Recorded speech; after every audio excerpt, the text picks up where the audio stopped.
Hello, hello. Are we live and do we have audio?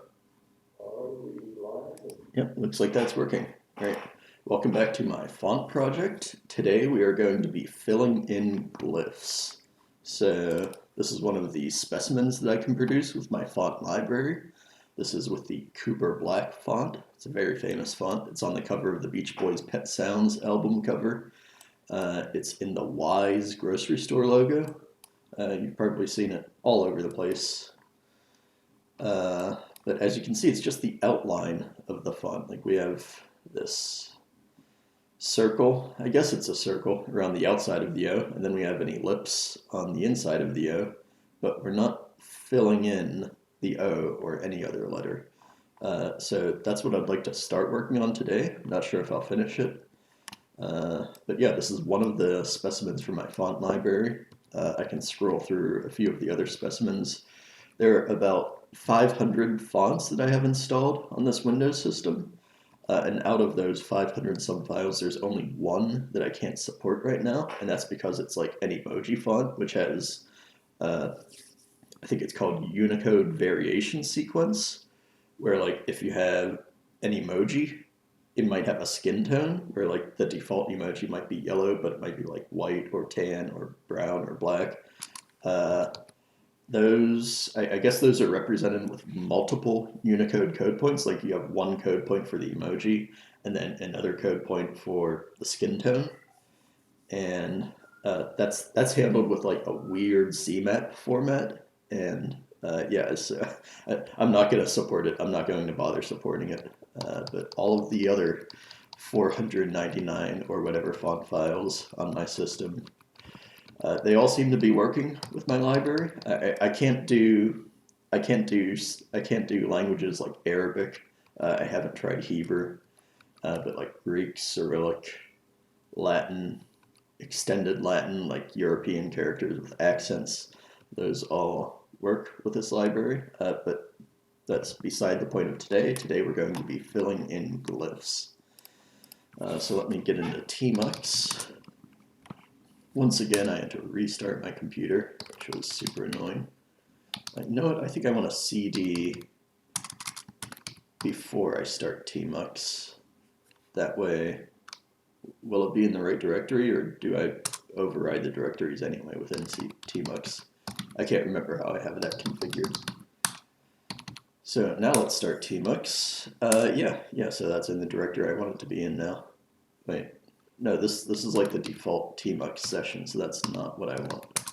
I want this, which already has Windows open. Yeah, and this overrides the directories. So maybe I just should have started out with a clean tmux slate instead of whatever this config is set up to do, which I kind of forget. I don't know what I want to have open here. I guess the testing script is fine. I know you can't see behind my webcam. It's not really important. I have another window behind that to block me from seeing it as well.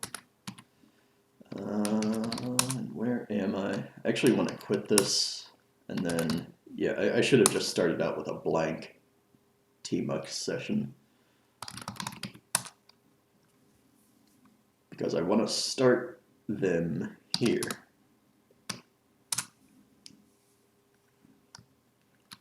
Go into my source directory.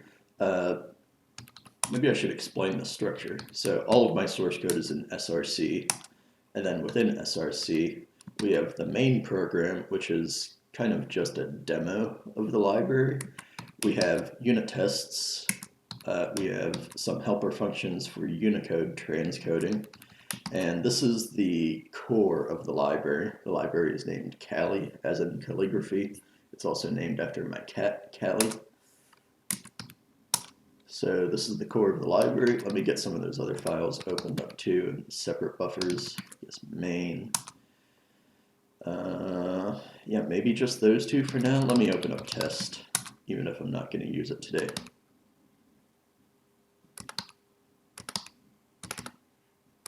And yeah, okay, that's fine. So yeah, the number one item on my to-do list is filling in glyph contours or filling in the outlines. So instead of a hollow letter with just one pixel around the border, I want to fill these in. And to do that, I'm going to use something called the winding number. Not the wingding number. Wingdings are something else in fonts.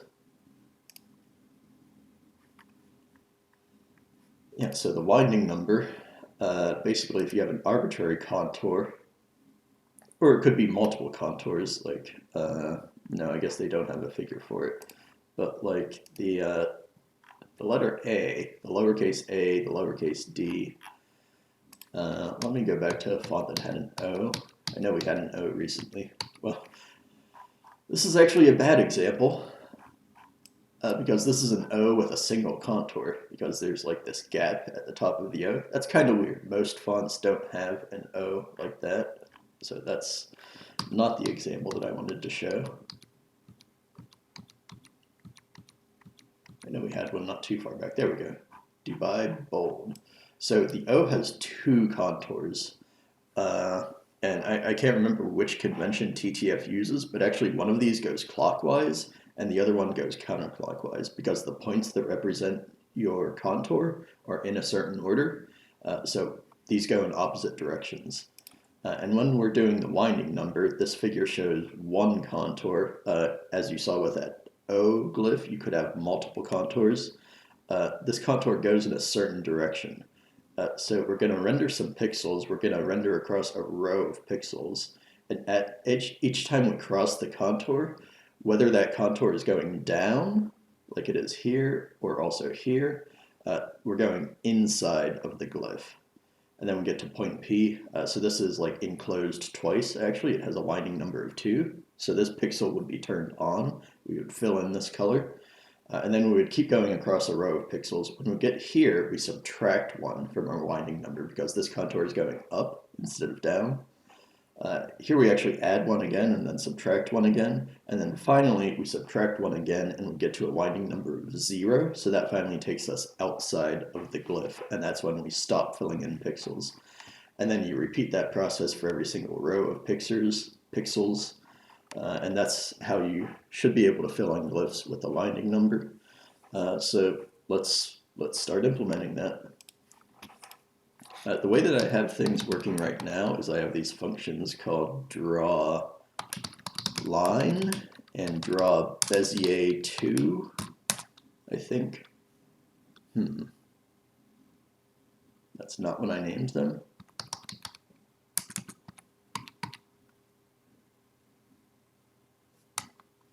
Let me undo the fancy regex. Yeah, it's definitely draw line. What was wrong with this regex? I put the backslash in the pipe in the wrong word. Yeah, so I have these functions called draw Bezier 2 and draw line. They're actually only called once. So we call draw line here, we call draw Bezier here, and those are the only places they're called. Then they're defined here. This is the definition for Bezier. Curves. This technically draws one Bezier curve. It doesn't draw a Bezier spline. If you want to draw a spline, you call this multiple times for multiple curves, because a spline is made up of multiple curves. In one of my earlier videos, I was using that terminology wrong, but that's the correct definition. A Bezier curve is a single quadratic curve. In this case, that's what the 2 means in this function name. And then a Bezier spline is a series of Bezier curves that are all chained together end to end. So that's the definition of draw Bezier, and then we have the definition of draw line, and then those are all the search occurrences we have for these regex patterns. So what I want to do is I want to actually inline these functions because I want to start to do different things. I don't just want to fill in a pixel for the outline. I want to start to keep track of how the winding number changes when I hit a certain point in the contour. And to do that, we need to sort of work with whole contours at a time, and that's handled right here in this draw glyph function. Yeah, I'm not going to get into the distinction of compound versus simple glyphs. Just only worry about simple glyphs for now, and then it should automatically work for compound glyphs. So I want to handle all of the logic in this function without having a separate function that draws the lines. So I'm going to manually inline that, and what I mean by that is just copy and paste the body of this function right here, and then I won't have a function anymore. Or technically it's a subroutine, not a function, but that's a silly Fortran distinction that doesn't exist in other languages.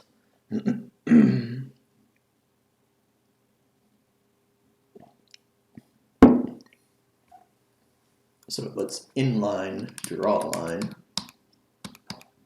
We'll get to draw Bezier next.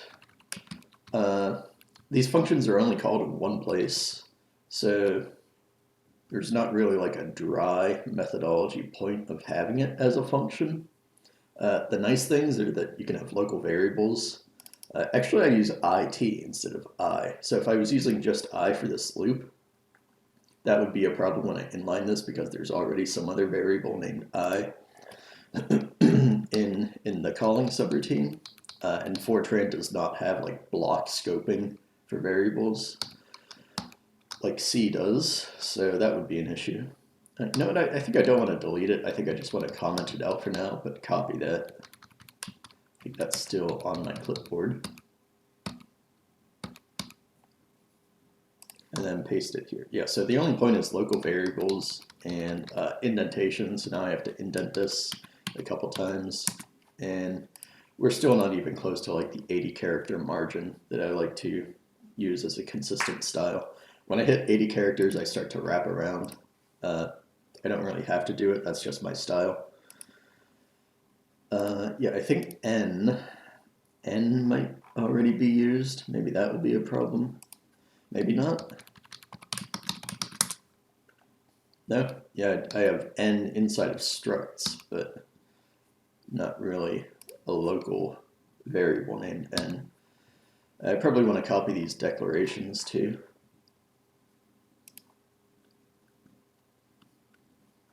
So these are all arguments. I don't need to copy those. I just need these local variables. Then one of the annoying things about Fortran is you have to declare your variables at the top of the function and then have all of your imperative statements after the declarations. So that's kind of annoying, but that's just the way that Fortran is. I just want to be careful with these types, whether they're integer 4 or 2-byte or 8-byte integers. I like to have things alphabetical, so I have like doubles and then integers, and then if I have like custom user-defined types, I have those at the end. These are all arguments, so I have the arguments first, and then like the local variables. And for the arguments, I actually like to declare them in the order that they appear as arguments. Yeah, so maybe I don't have a consistent style. Maybe I'm just making up the rules as I go. But I think it's consistent. Yeah. So is that it? There's not really any reason for these to be on separate lines.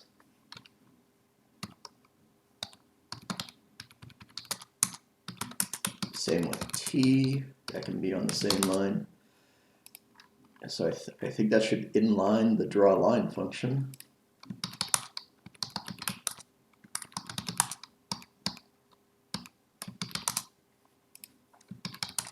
Let's see if that works. I just use my run script, which I think runs with the Noto Sans font.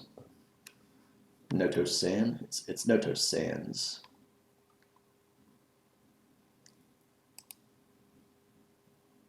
Okay, so I reused T because T is a transformation. It's called S. I think S is a common variable for interpolating along splines or along lines in a LERP.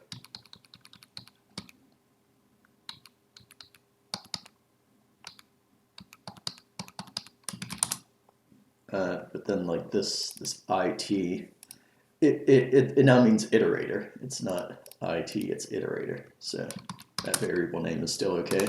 I'll make up another rule for that as I go.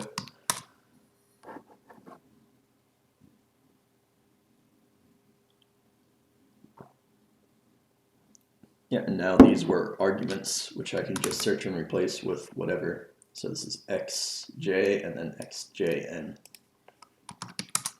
So P1 is going to be xj, and then P2 is going to be xjn. By the way, in case you're not familiar with the way that array indexing works in Fortran, X is a rank 2 array. It's like a table, like a two-dimensional table of double precision numbers, or doubles as C calls them. So the first index, it ranges from 1 to 2. That tells you whether it's the X coordinate or the Y coordinate. And then the J, that tells you like which point in the glyph it is. So XJ is the X colon comma J is the X and Y coordinates of point J in the contour. And then JN is like the next point in the contour. But when you get to the end of the contour, the next point actually wraps around to the beginning. So that's why I have JN instead of just J plus 1. And then there's logic to handle that there.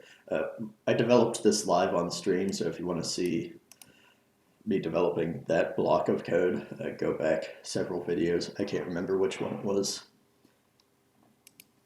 It was probably pure Fortran graphics from scratch, or something. The title was something like that. Yeah, but this should work now. Draw pixel. What is P?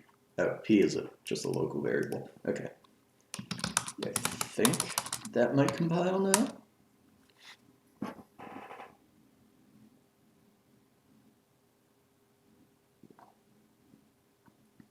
All right, let's see if the specimen is fucked up. So I want to open Noto regular.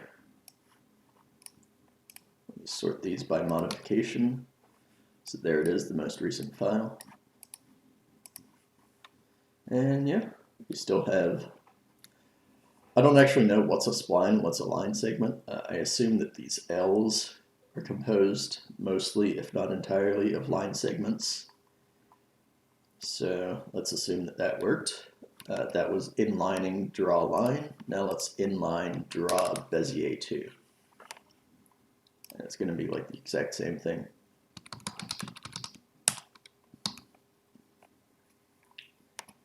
If I was wise, and if I could have predicted the future, I would have just inlined these to begin with and not bothered making functions in the first place. But this is where we're at, so let's change the way that we did it. This is refactoring. We're refactoring this without changing the behavior, without adding features or fixing bugs. But this refactor will allow us to fill in the contours more easily. So let's copy that.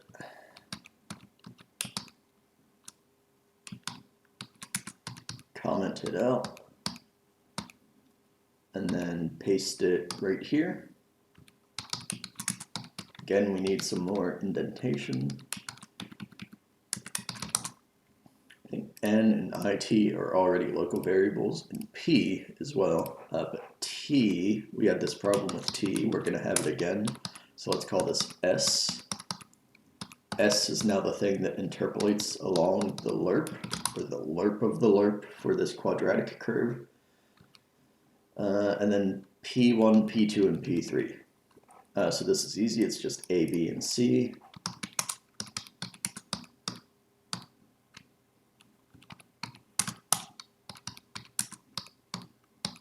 Hopefully, yeah, the P1, P2, P3 are in the same order as A, B, C. I don't have like some weird middle or out of alphabetical ordering for these things. So A and B and now C. And I think that's it. Let's see if that works. Did that a lot faster than the line refactoring. Let's see if it compiles. All right, that also worked. Did it change anything? I don't really know. Let's make this say a string other than calligraphy.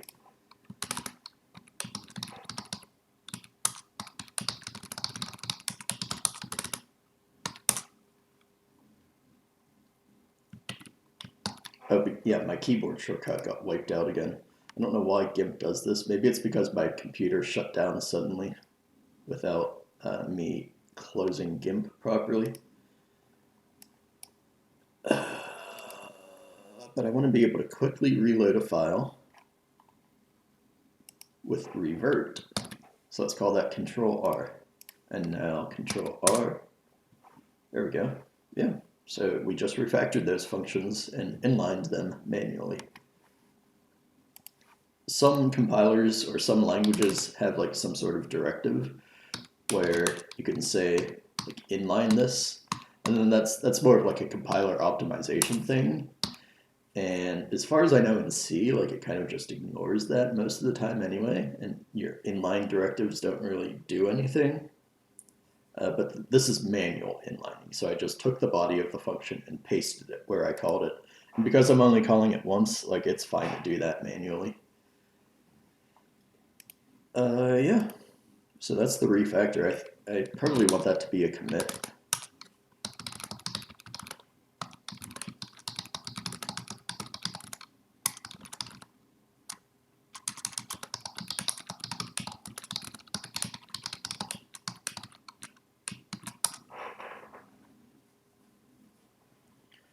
And that's just a refactor. It doesn't add any features, it doesn't fix any bugs, but now it should be easier to implement this winding number algorithm the way that I want it to. And the reason for that is I think I don't want GIMP. I got used to like the zooming and panning navigations in Windows Photo Viewer, or Photos, whatever the name of this app is. So we have a contour. Let's pretend that it starts on the left, right here. So we have our first point of the contour. We go around. I don't know if it's clockwise or counterclockwise. There's some convention for inner contours, but we go around in some direction. And then eventually we get back to the first point. So the way that I want to implement these winding number calculations is I want to just use this pixel outline that I already have. So we draw a first pixel, we draw a second pixel, and now if our second pixel is above, if our current pixel is above the previous pixel, we're going to add 1 to the winding number when we scan across this row of pixels horizontally. Or if we get around to the other side of this contour, if our current pixel is below our previous pixel, then we're going to subtract 1 from the winding number. Then the tricky thing happens when you get back to the beginning, and what do you do at the first pixel because there is no previous pixel? That's why I wanted to inline those functions so that I can keep track of what is the first pixel drawn in this contour. Because if we're at the first pixel, we're not going to do anything because we're going to get back to the first pixel at the end, or at least we should, and if we don't, there's going to be some bug. Yeah, because then when we get back to that first pixel at the end, we now have a previous pixel that we can check whether it's above or below. So before I go all the way with like the winding number, I want to color these pixels differently. Like if I have a positive winding number increment, I want to have like green pixels, and then if I have a negative winding number increment, I want to have red pixels. So that like all of the pixels where I'm crossing into a glyph going from left to right, I'm going to want those to be green, and all of the ones where I'm crossing out of a glyph, I want those to be red. And then what's going to happen at these horizontal lines? Well, nothing's going to happen. The previous pixel and the current pixels that are drawn, they're going to have the same y pixel coordinate. So we're not going to add or subtract anything from the winding number. It's just going to be a winding number increment of 0. And I might just leave these pixels colored as is. They're not going to be red or green.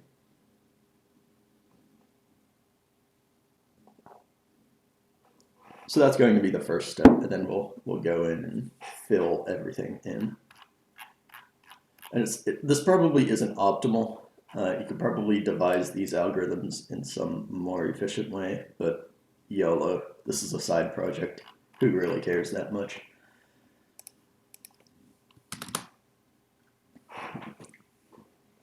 Might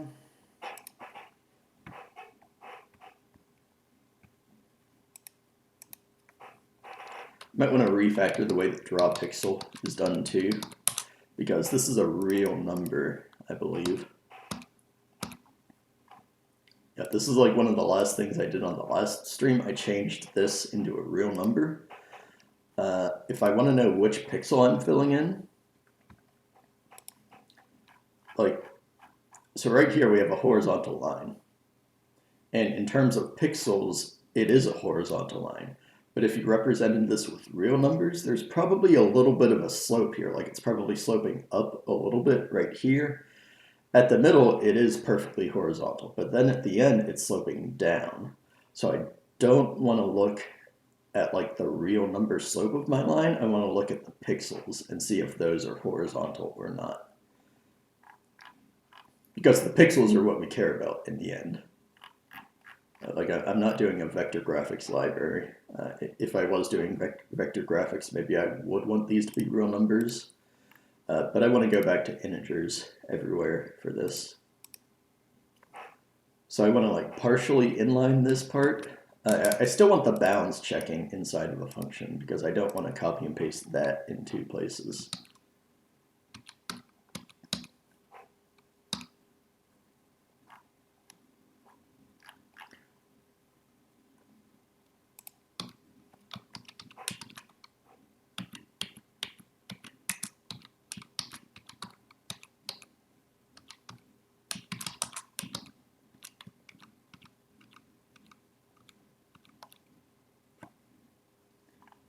What were the types?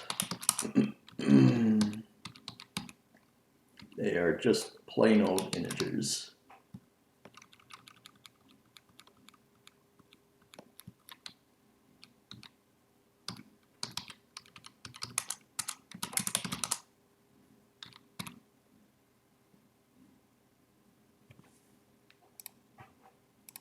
I wonder if this is like an elemental function. Can it return an array?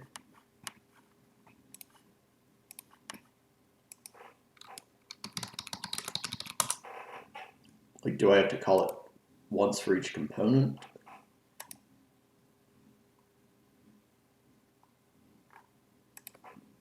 Okay, it says it's elemental.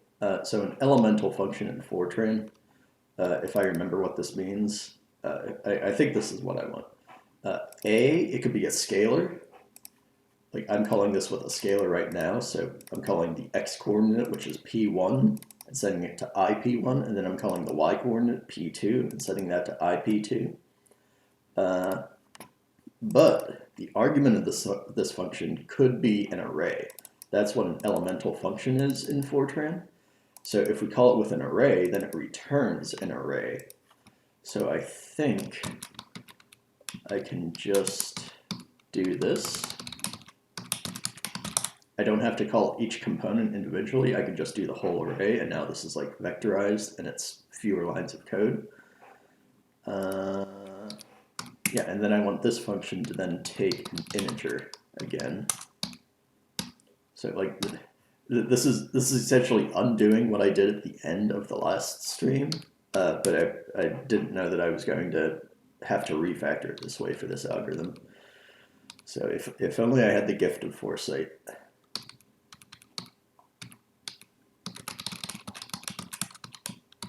So that is no longer an argument. This is now done outside of the function, and then we call this in two places, so I have to fix the other place.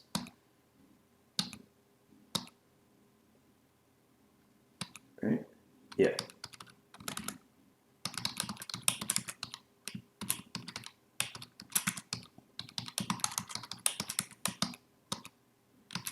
Let's see if that works.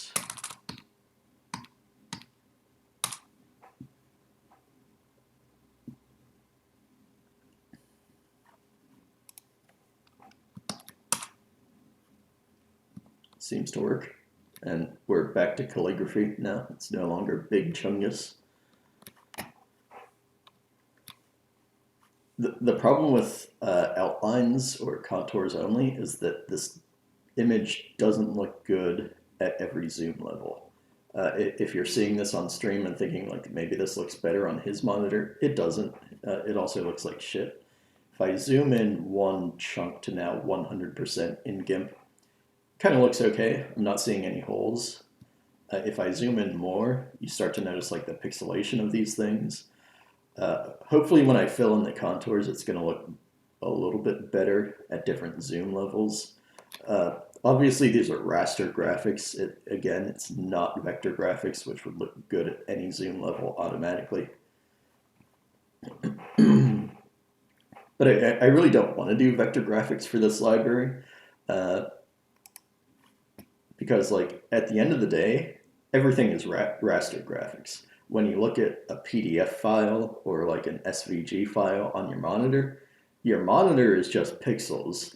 So at some point in the rendering pipeline, that vector graphic is getting converted to a raster graphic to display in the pixels of your monitor. So vector graphics don't exist. Everything is raster graphics. I'm half joking.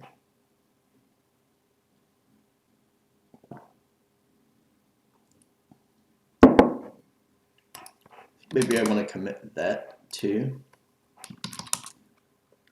Because like we haven't really broken anything. Let me run my unit tests. Yeah, we haven't broken anything, so I think I want this to be a commit too. Because once I start on the filling in stuff with the winding numbers, it's going to be a while before I get back to a working state. So I want to commit now before I start breaking things.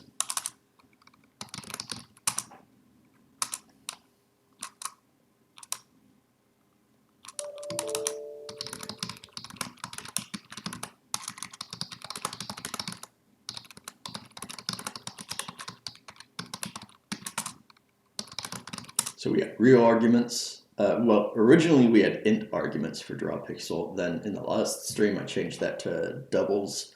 And now we like reverted doubles back to ints again. So that's what that commit did. By the way, let's see how our CI is doing.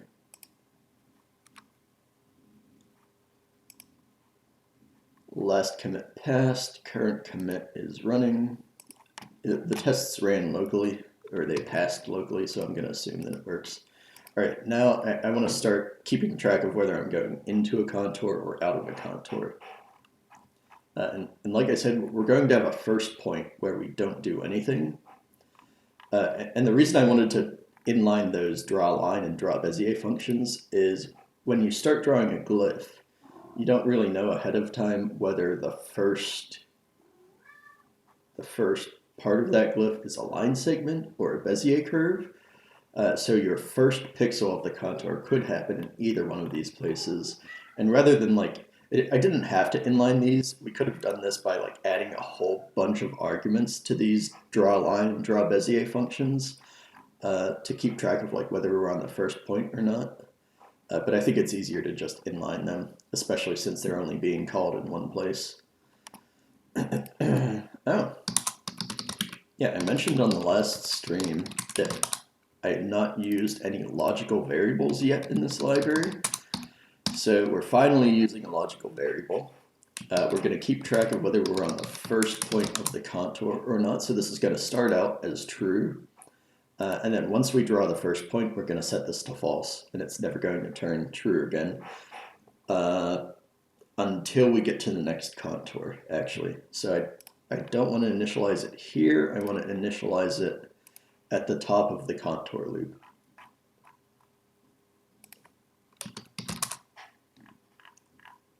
So this loops through the contours in the glyph.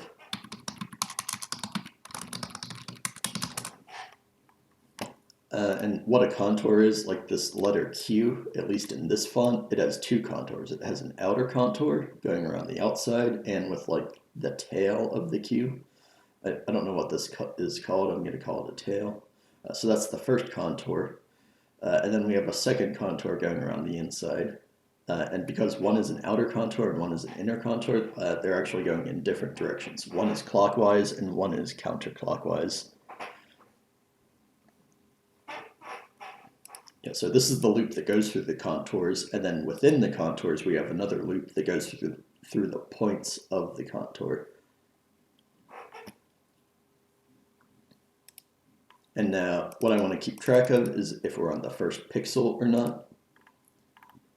So as soon as we draw a pixel, we're going to flip that first flag.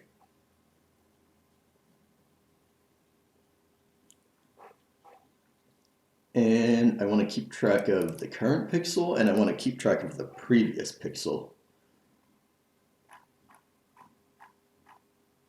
So we're going to have IP for the current pixel and IP not for the previous pixel.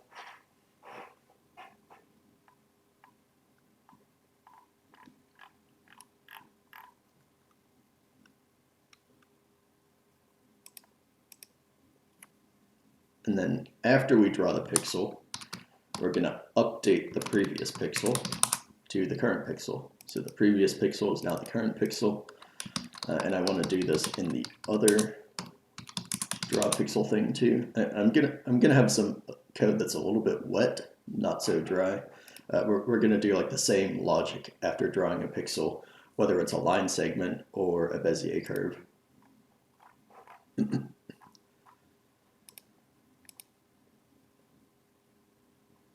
And then, so it's true at the top of the loop, and then now here it's always going to be false. And we're going to copy and paste that too.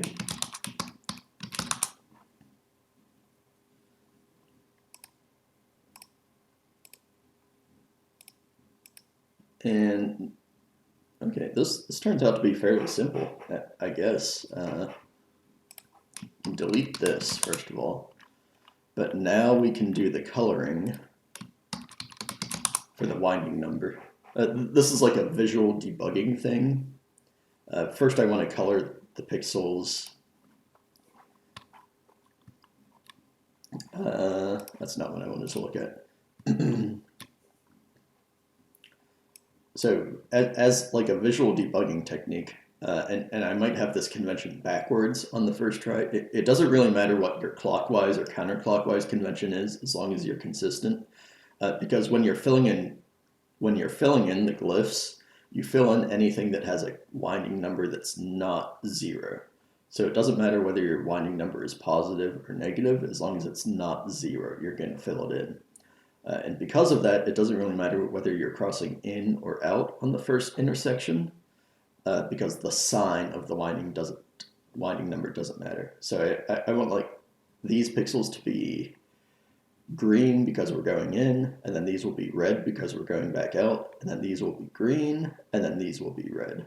I don't know if that makes sense when I'm just like waving around with my cursor, but you should be able to see in a minute once I get this programmed, and it should be fairly simple.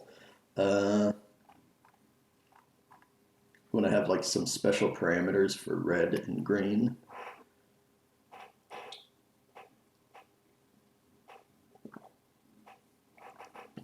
And we'll probably delete these later, so these are like temporary for visual debugging.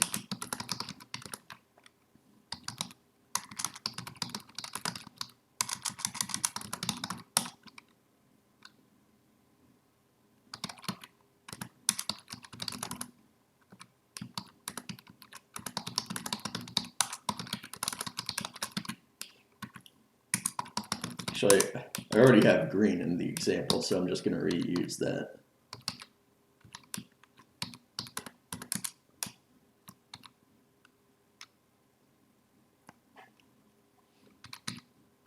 About GRN so that they're both 3 letters.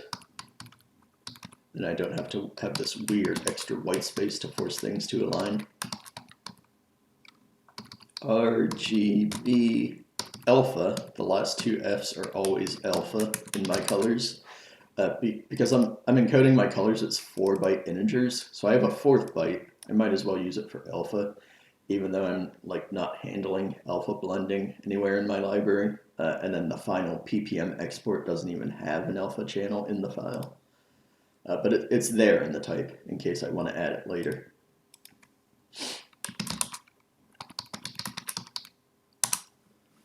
So now when I draw a pixel,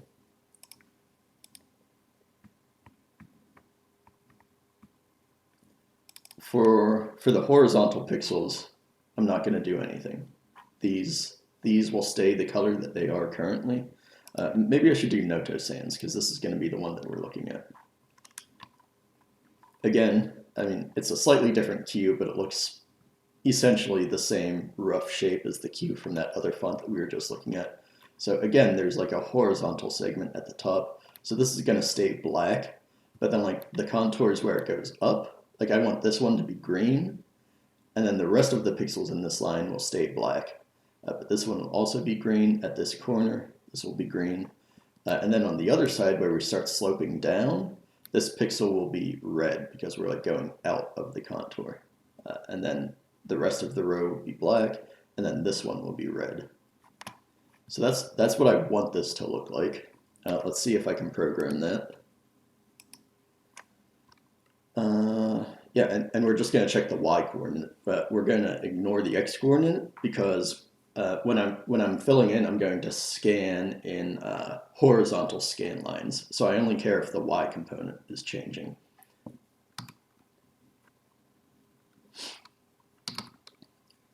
It's sort of arbitrary. Actually, it's not arbitrary. So arrays are saved in like a row major order in Fortran. Sometimes I get row major and column major mixed up, but like I know which one Fortran is. Yeah. Yeah, so Fortran saves things as row major order.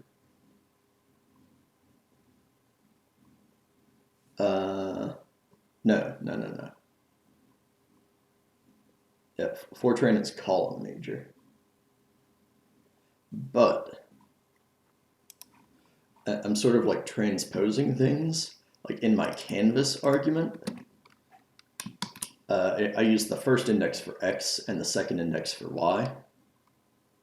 So it's more efficient for memory caching if I render all of the first indices first, so that index changes faster than the second index. I think I just bungled a whole bunch of terminology here, but I'm pretty sure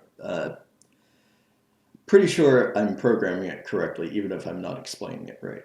But it does matter for memory whether you scan pixels horizontally or vertically. So be aware for your language or however you declared your arrays that you're doing that correctly. I was going to say you could render with vertical scan lines, and the algorithm would be essentially the same, except you're going to compare x coordinates of the current and previous pixel. But that will be less efficient depending on how arrays are laid out in your language.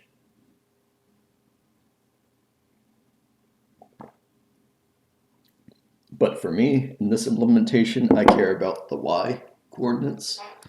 So we're going to check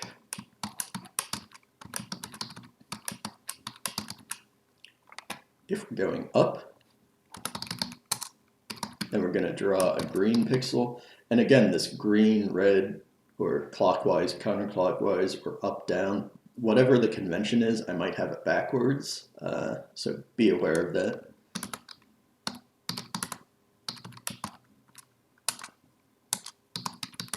Else, if it's going down, we're not going to have like an else case if they're the same, because that case is already handled here. And this is just for visual debugging, so I'm going to delete this eventually. Well, I'm not going to delete this, but instead of drawing a pixel, I'm going to like set a winding number in some other array.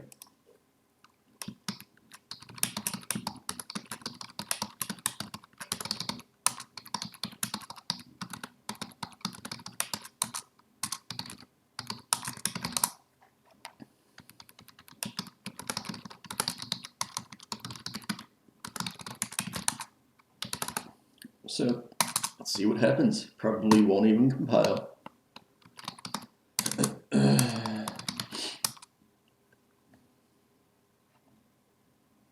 I have to call it.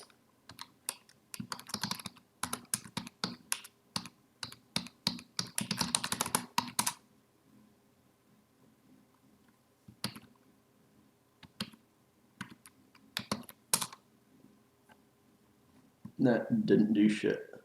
Or, no, it didn't.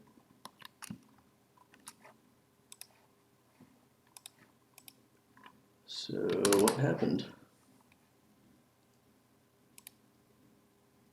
Oh, this is only the line segment. So I think it.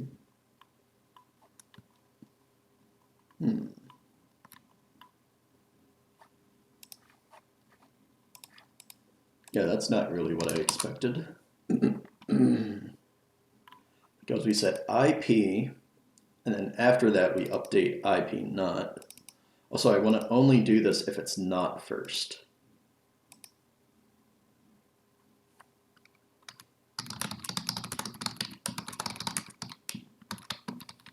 Because on the first pixel, there is no previous pixel.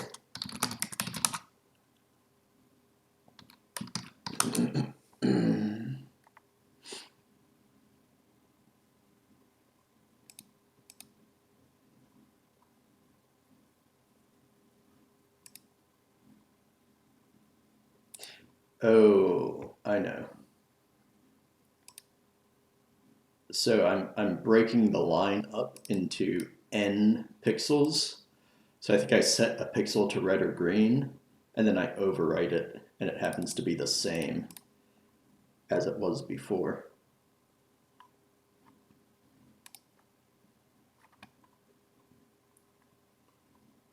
So I think, yeah, okay, there are, okay, yeah, this is kind of right. It's like here I'm going, yeah, I guess if we start somewhere over here and we go clockwise, then here we're going down, so these are red, and then here we're going up, so these are green. Yeah, like I kind of expected this one to be green and this one to be green, but not this one, so I expected some of these to be black.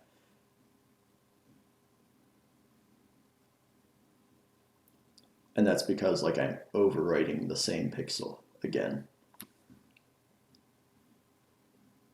So for that, the way I'm planning to do this is I want a separate array that has the winding number. Because this canvas, it has pixels, I want to keep track of the winding number in a separate array. So I want to do one pass which like marks the outline, and then a second pass which actually fills in the glyphs. So on this first pass, we're just marking things as green or red, but I don't want to do that in the canvas of pixels. I want to do that in a separate array. There's probably some more memory efficient way that you could do this without a separate array. But like I said, YOLO, this is a side project, who cares? It should still be kind of fast, especially if we turn on compiler optimization. Again, I think the bottleneck of my program is like exporting things to PPM, because PPM is not a compressed format, and I have like a really slow hard drive, so like the file input output is the slowest part of my program, at least on this computer and probably on other computers. We could benchmark that and see if it's the same on the GitHub Actions workers.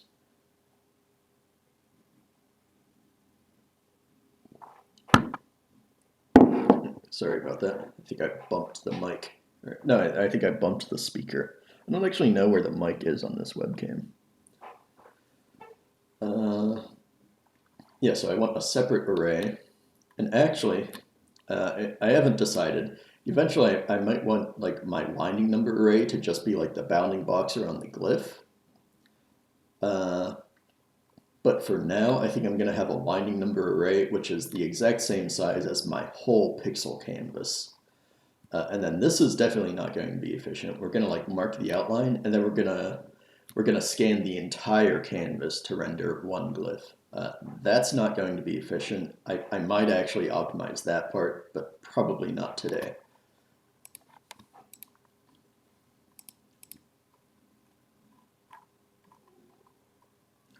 Or you could at least like, if you do want to have a whole canvas, you could like allocate it once, initialize it once, mark your outlines for all of your glyphs, and then do one pass where you fill in the contours from the marked outlines. So there are like multiple ways that you could optimize this. I think I'll probably go with the bounding box approach. But again, I'm not going to do that yet. First, I want to get it working and get it working right. And then after that, I'll try to get it working fast. So I want an array for my winding numbers.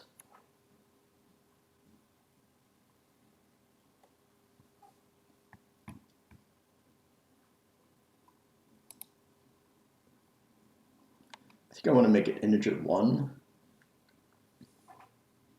If you have like some crazy glyph that has 256 contours or maybe even just like 128 contours, then you might like overflow and get back to a winding number of 0. But I don't think I'm worried about that.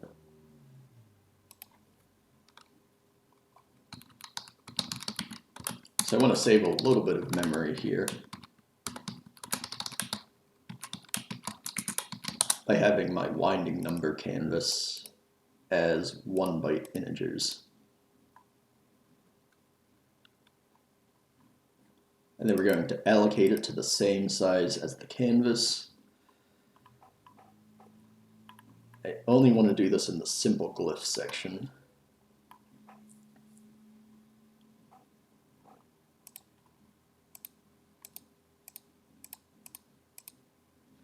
Yeah, the problem with the bounding box is that we could have this transformation.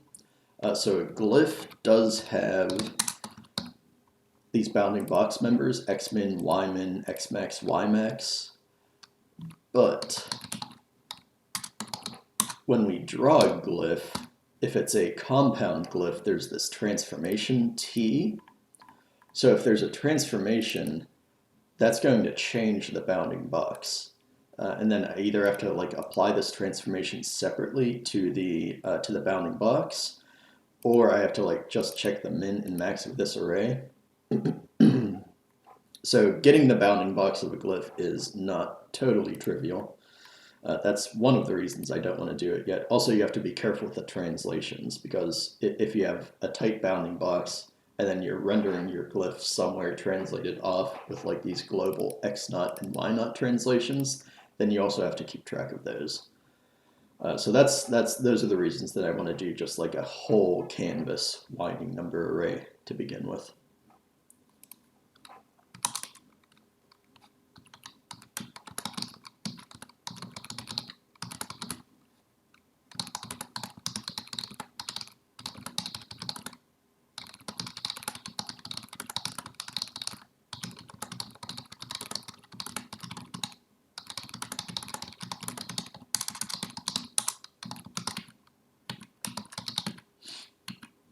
Is that what I named it? I think I just named it wind.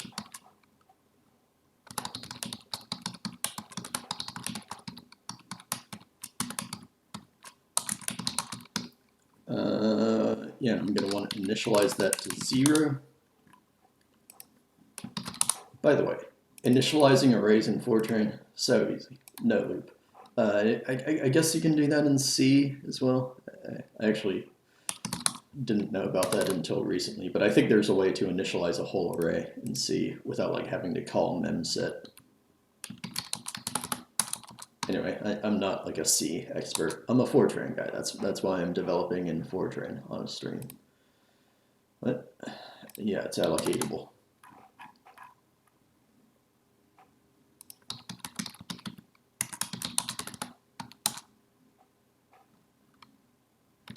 All right, that compiles.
Eventually, I'm not going to have a draw pixel call here at all for the outline. Maybe I'll have like an option in my library so you can like fill the glyph with one color and then draw the outline as a separate color. And then we could draw a pixel here. It would be sort of a useless option because you could only have a border of 1 pixel. I don't have like assigned distance or anything fancy to like have a variable weight outline of a glyph. So I think eventually I'll probably remove this call entirely because it's only the outline. But for now, we have like these green pixels and red pixels, but like they're not everywhere because some of these are overwritten because we like re-render the same pixel multiple times. I think if I'm on the same pixel as before, I just want to skip this.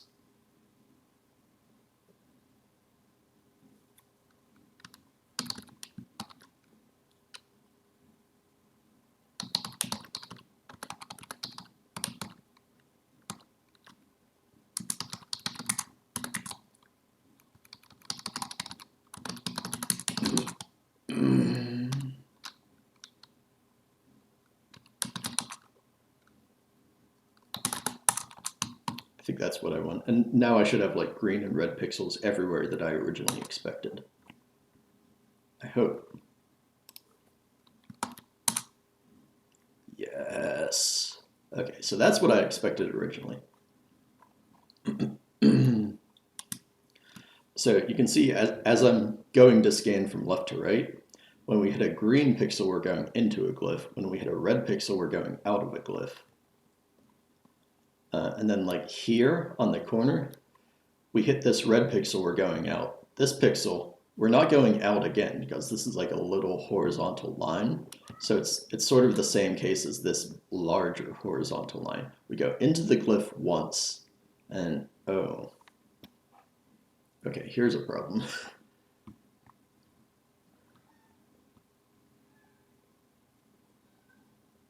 We go into the glyph and then we never go back out of the glyph.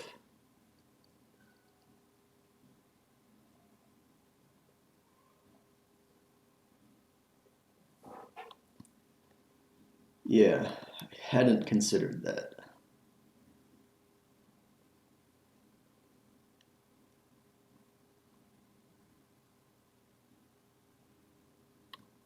How the hell do I handle this?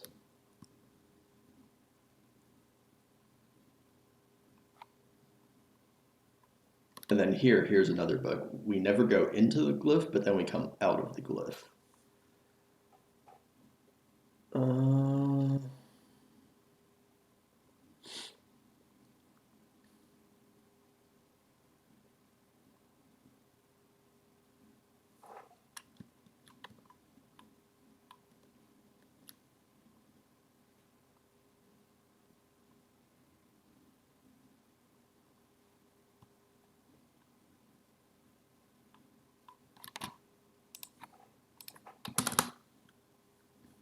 I think this is also going to be wrong, but what if I just mark both pixels here?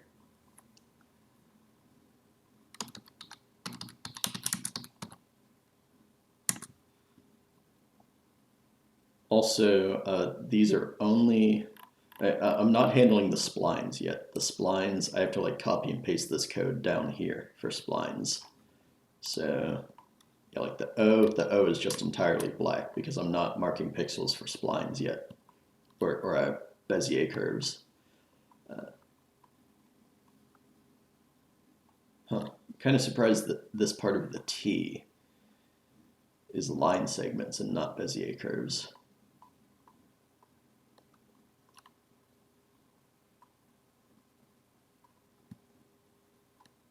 Like I think this N is all line segments. So if I focus on this N, I think I should be able to get that correct. Maybe I want to verify that with font drop, or at least try to verify it.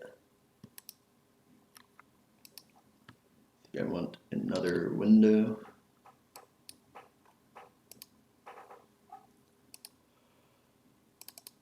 This is Noto Sans regular. So let's preview this on fontdrop.info. There's a link to this in my README. If you're watching on YouTube or Twitch, you can find my GitHub links to this repository. If you're on YouTube, there's going to be a link in the description to this cali repository. If you're on Twitch, you can just find a link to my whole GitHub, and then in GitHub, you have to go to my cali repository. But then once you're there, I have links in my README. And one of those links is this online TTF preview tool, and this is font drop. So I can drop a font, and it will like preview all of the glyphs and all of the data in the TTF file. So I want to look at this capital N. Where is it? This is probably a compound glyph, is it? Yeah. So glyph 118. I probably scrolled past it already. Yeah. Okay. Yeah, they have blue points and red points in here. I assume blue is on curve and red is off curve.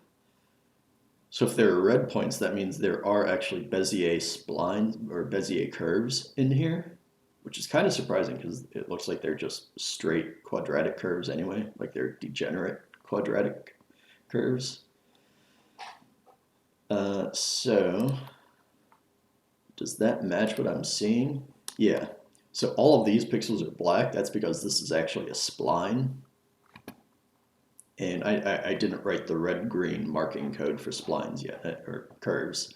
I'm only doing straight lines. But I think I want to try to fix these top and bottom literal edge cases. And to do that, I think I can just mark the current pixel and the previous pixel. So red, and then we have green. I think this is just going to be some other bug. Maybe not.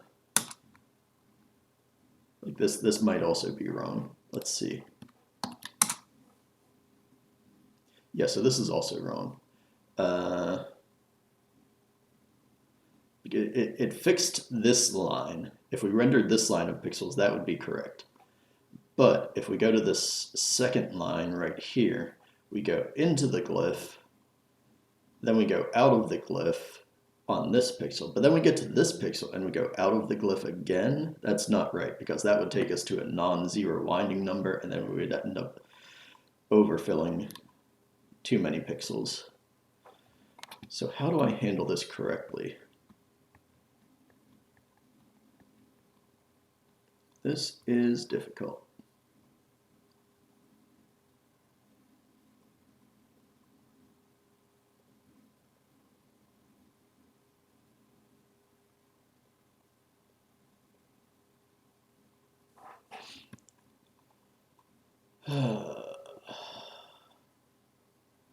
I had this algorithm in my head for like a week and I thought it would work, but this is totally wrong. Maybe I need to go back to the drawing board.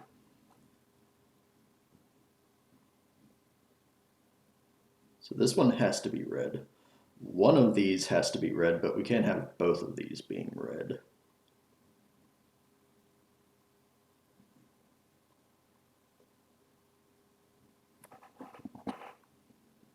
I need more coffee. I will be back in like a minute. I need to bring up my BRB thing.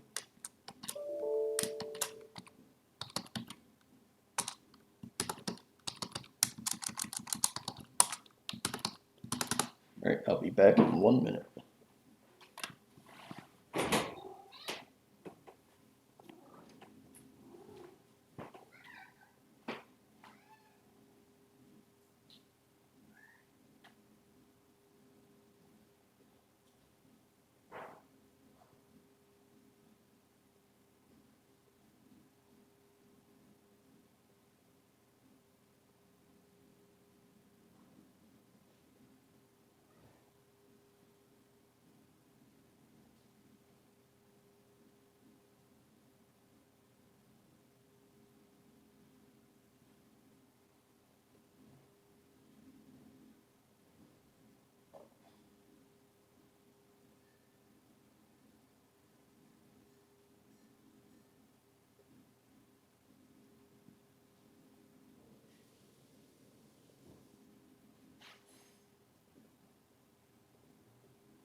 All right, we're back. My cat's in the room. She's gonna jump on the keyboard if I let her, so I need to put her outside the office. Sorry, Callie, I'm streaming. We can hang out later. I'm sorry.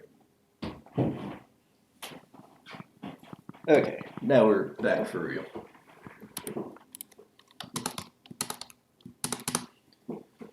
Yeah, so I wasn't prepared for this. I thought this would just kind of work.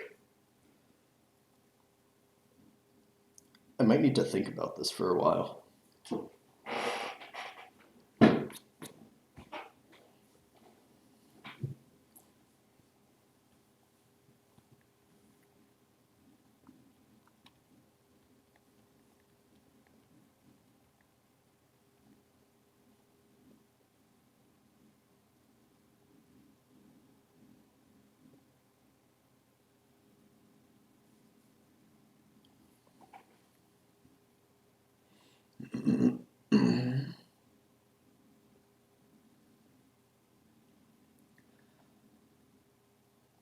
Yeah, so I'm currently keeping track of the current pixel and the previous pixel. So like we're going around the contour in a loop. So we're going up this line and every pixel is greater. It's above the previous pixel. So these are all green. Then we get to this corner. This pixel is above the previous pixel. And then we go around the corner. So now this pixel has the same y coordinate as the previous pixel. So it's neither red nor green. And we let that get colored as black. So that's okay. But then we get to here. This pixel should be red. Either this pixel or this pixel should be red, but not both. And I don't know how to handle that if I'm only keeping track of the current pixel and the previous pixel. I might need to keep track of 3 pixels at a time, so like the current pixel, the previous pixel, and the pixel before that. Then I can tell whether I'm like in a line or at a bend. Maybe that's the way to do this.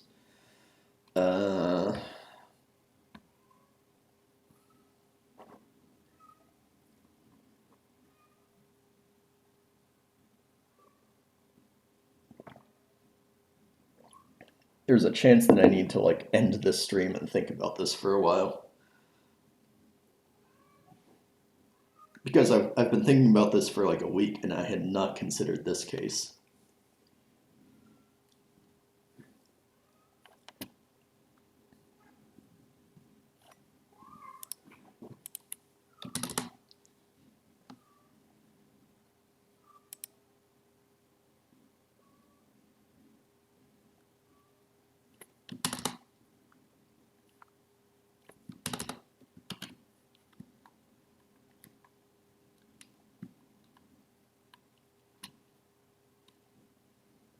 Oh. It's even worse for this T. Ignore like the spline parts. Like there are splines here where I'm not marking things at all yet. But if you focus on like this portion that's on the screen right now. So we go out of the glyph, we have a long horizontal section, and then we go out of the glyph again. That's wrong. We should only exit the glyph once along this scan line.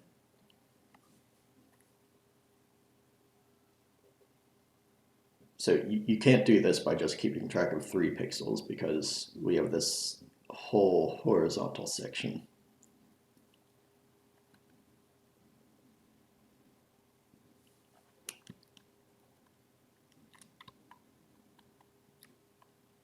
And like that's exiting the glyph, but you could have the same problem entering the glyph, where like imagine we had like a mirror image of this T, and then these would be green, but on the other side, you wouldn't want to like enter the glyph twice going along a scan line.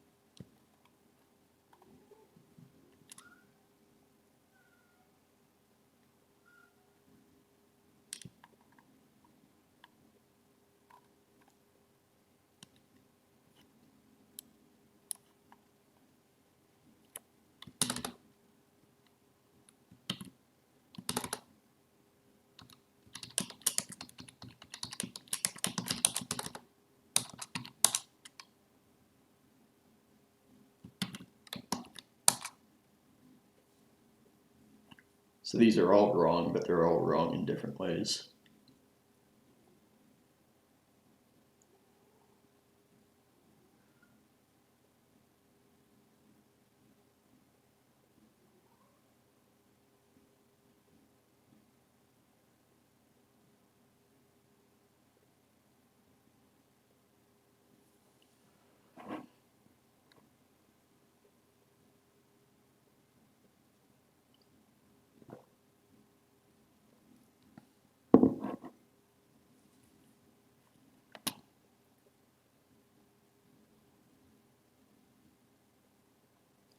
Yeah, I think I'm going to need to end this stream and think about this for a while.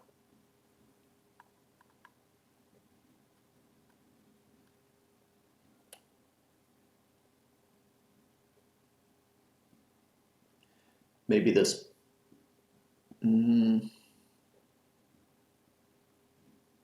yeah, I don't know. Maybe this pixelized version of this algorithm won't work, and I should be like working with real numbers instead of... But then we're going to have like floating point issues.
So I want this one to be red.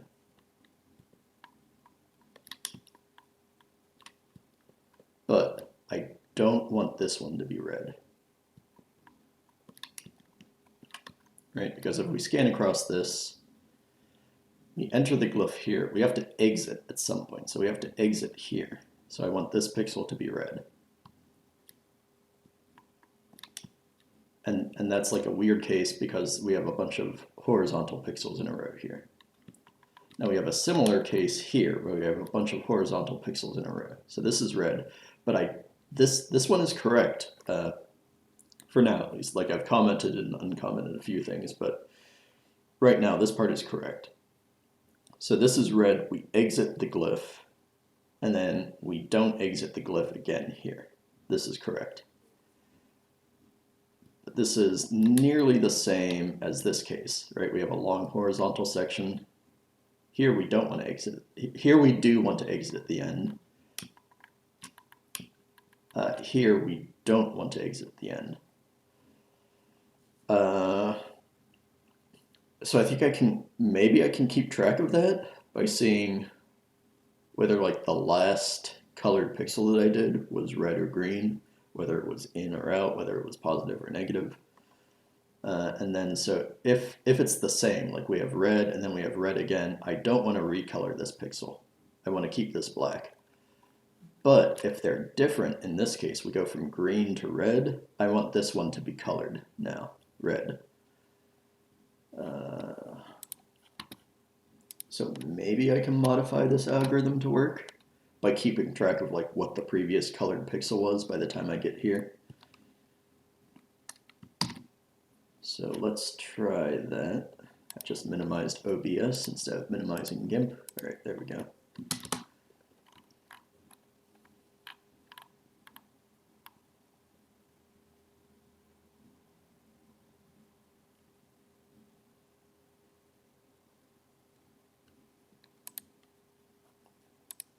Before I even get to that, I want to like not overwrite pixels.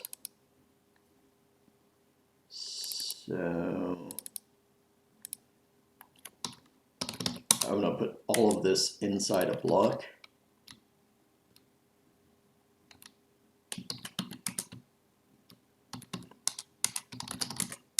Whoa. Yeah, so this checks if the pixel is the same as the previous pixel, I don't do anything. Well, I update things at the end here, but like I won't enter this block now. Because we're like breaking the line up into more segments than we need to. But if we choose too small of a number here, we're going to have gaps in the contour, so I just multiply by 2. But that means we like double fill pixels sometimes. But this will prevent us from double filling pixels. So yeah, before I keep track of like the previous winding number increment, let's see if that still works. Okay, so this is still more or less the same.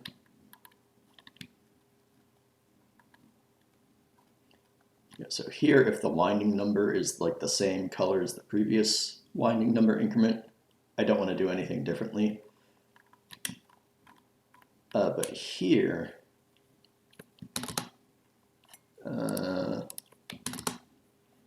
I want to color the current pixel and the previous pixel. Because we entered the glyph here and then we exit the glyph here. So I need this pixel to be red. And I can do that because now we're coloring it red, but the previous change was green. So when we go from green to red, or if we go from red to green, I want this corner pixel to be colored. I hope we can handle this with like a little bit of logic here. Hopefully I don't need to like totally go back to the drawing board. Let's see if it works.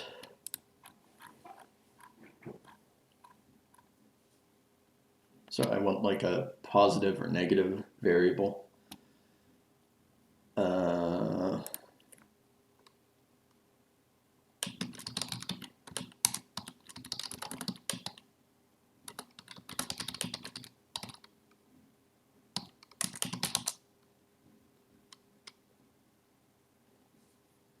Yeah, I'm going to call it wind inc not. It's the previous winding number increment. So here, like it's +1. On green pixels, it's +1. On red pixels, it's -1. So like +1 means we're going into a glyph. -1 means we're going out of a glyph contour. So it's the previous winding number increment. Right, because when we get here, we want to know what the last increment was. So when we're here, we want to know whether the last colored pixel was green or red. So the 0 means previous. That's why I named this variable like that.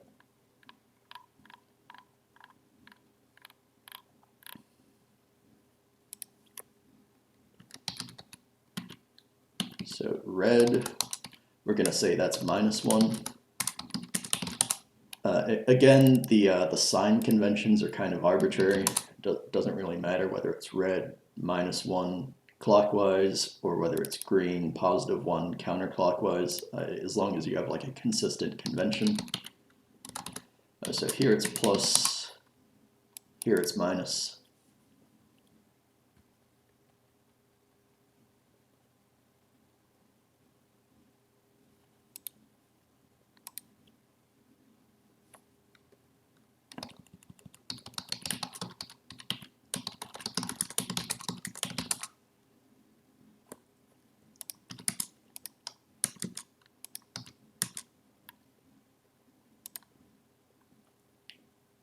So here, if the previous winding increment positive, then I want to draw this pixel too.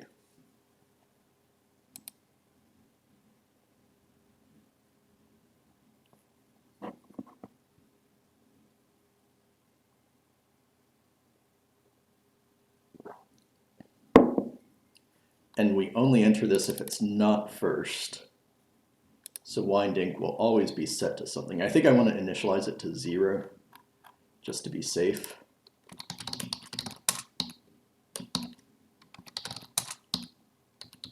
I'll initialize it here at the same point that I initialize the winding number canvas. But yeah, as long as it's not first, this should always be set to either +1 or -1.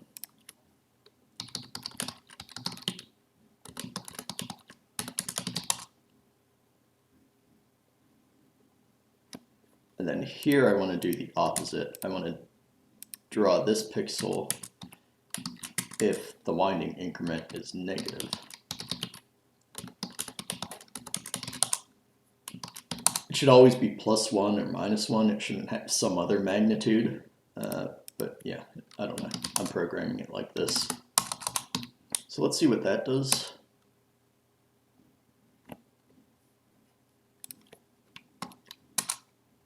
Yes. Okay, so yeah, this is good because remember, if I was always filling the current and previous pixels, this would be red, but I don't want that. Now, basically, the only change in this part of the screen is that now this one is red.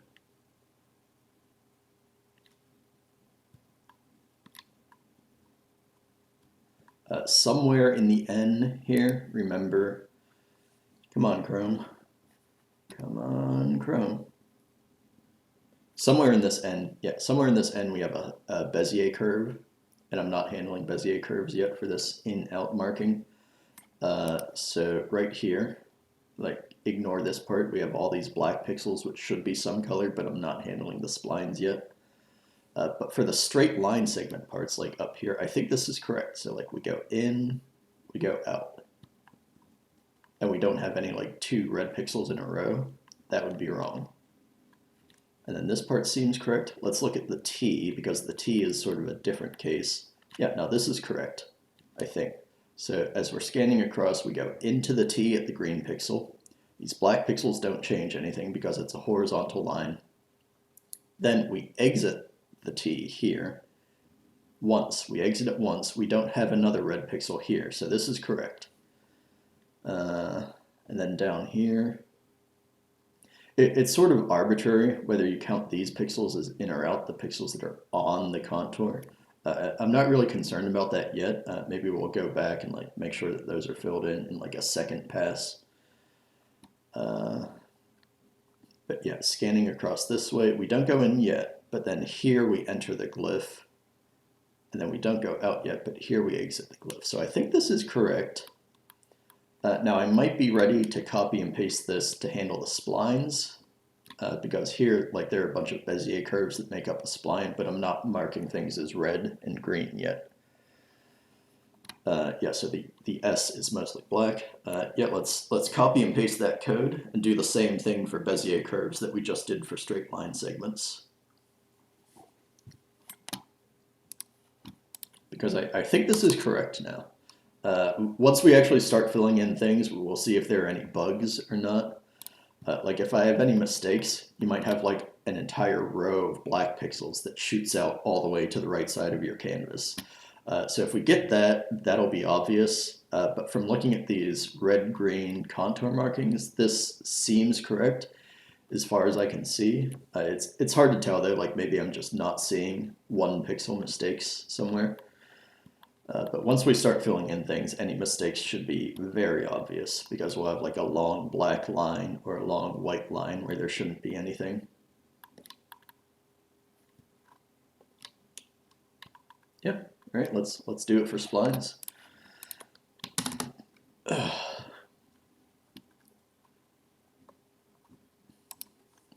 So I think I can like copy and paste this stuff. This is not totally dry. We're going to have a bunch of stuff that's copied and pasted exactly twice. Technically dry, the dry methodology, don't repeat yourself, it says that you don't have to refactor something into a function until you copy and paste it 3 times or more. So having this copied and pasted twice, it's not wet yet. This is still on the verge of being dry. And I think I'm going to copy and paste all of this. I think I already have first being set to false. Yeah, this is the spline part, and we already have first being set to false.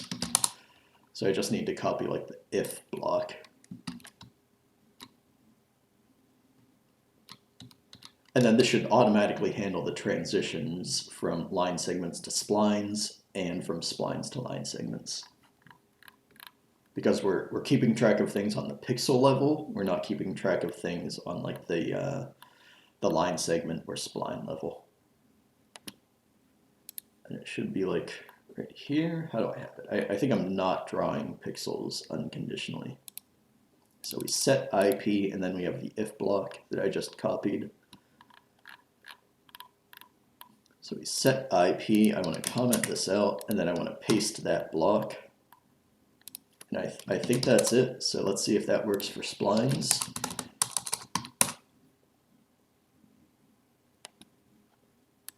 Compiled, it ran. Oh, right. This seems correct. So this entire O glyph is splines. Maybe there's a straight line segment in here somewhere. I don't really know. But it looks correct. So scanning from left to right, when we hit a green pixel, we're going into the O. It's like here we go in. Let me zoom in one or two more levels. So here we go in, and then here we don't change anything. We're in, we're in, we're in, we're in. We hit a red pixel, that means we're going out of the O. So finally we stop filling pixels when we get here. If we're scanning somewhere by the whole of the O, we go in, we go out, so we don't fill these pixels in the middle. Then we go in again, so we start filling these, and then finally we go out again, and we're done filling the O. So I think that's correct. At least the O looks correct. Let's look at the S. The S has a lot of splines.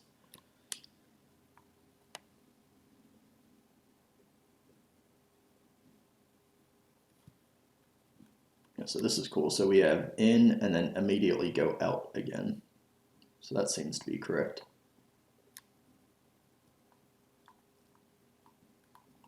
Yeah. This is going to break my tests because now I'm like coloring things red and green differently. But I think I want to commit it because I have something that's like on the way to what I want to do. This is a good stepping stone where we can pause and call it a commit.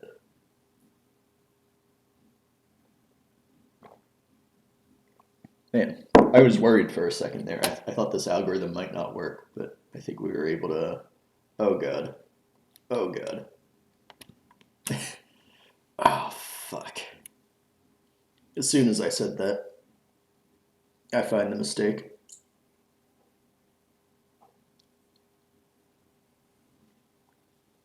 The hyphen. The hyphen is wrong. So either this pixel should be green or this one shouldn't be red. It has to be the start point. There has to be some problem like at the start and the end of the loop.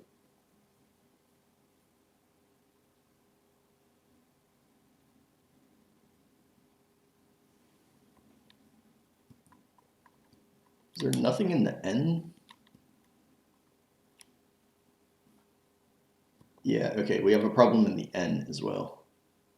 So this part is okay. We go in, we go out, but then this part is wrong because we never go in, but here we go out. That's wrong. So I'm guessing like the first point of the N is somewhere around here.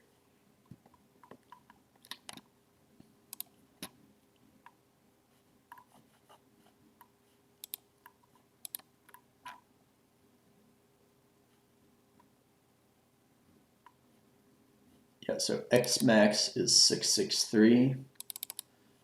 So that means the first point of the N is right here.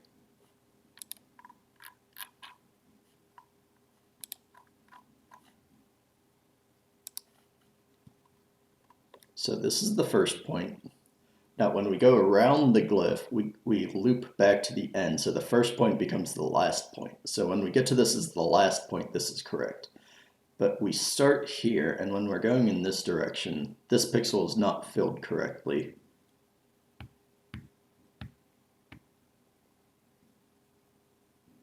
Because this is like the first pixel that should be colored. Because then we don't have a previous winding increment.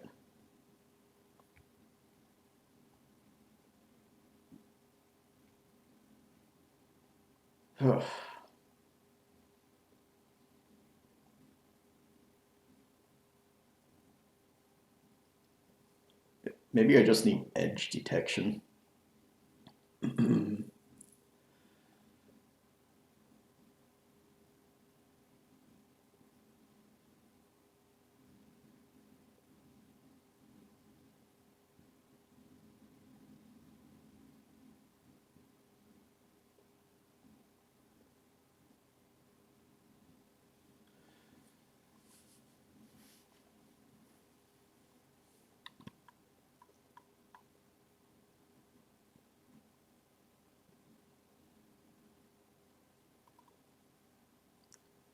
I don't think I know how to handle this in the general case. Unless like I go around the glyph twice.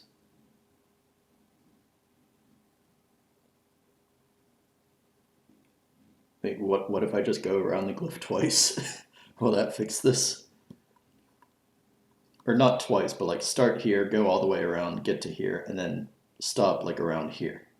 So go around the glyph like 110% of the time.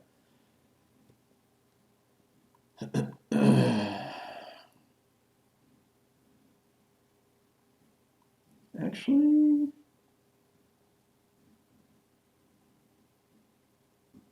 no, I have several problems. Yeah. So we go in, we go out. We go in here, then we go in again. That's wrong.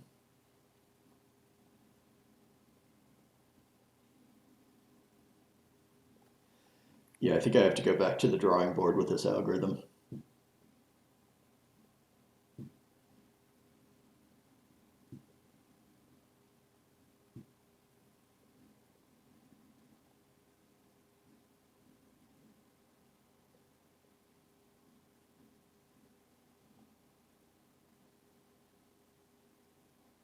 Well, that's disappointing.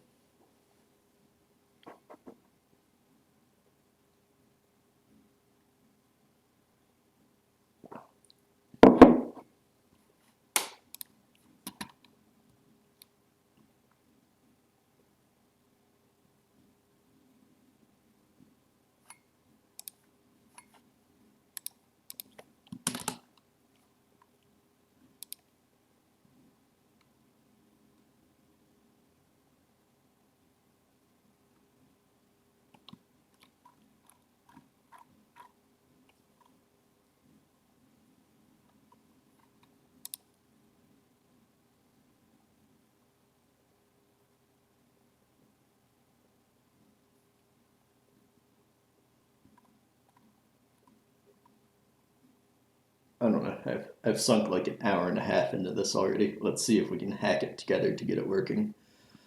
This is like random walk programming at this point. Just like try things and see if it works. But yeah, what happens if we move this like inside of these blocks?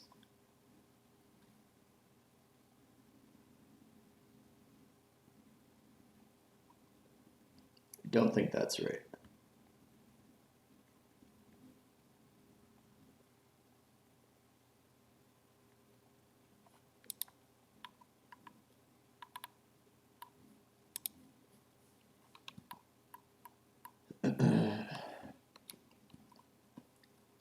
Because we have two bugs in view in this part of the screen. So here, this pixel shouldn't really be anything.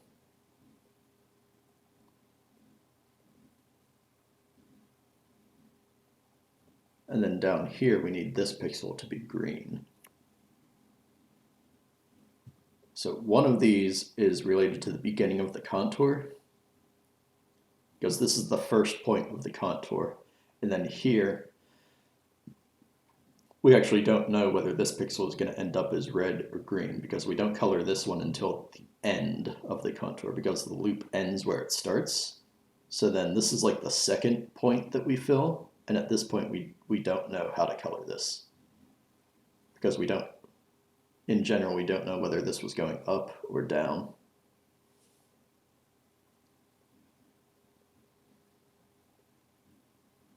So that's one bug related to the start of the contour. And then we have a different bug here, which is related to like a quick zigzag. So we're going down and then we immediately go up at a sharp angle. So when we're going down, this is green, but then when we're going up, it needs to like cancel out on this pixel and not do anything.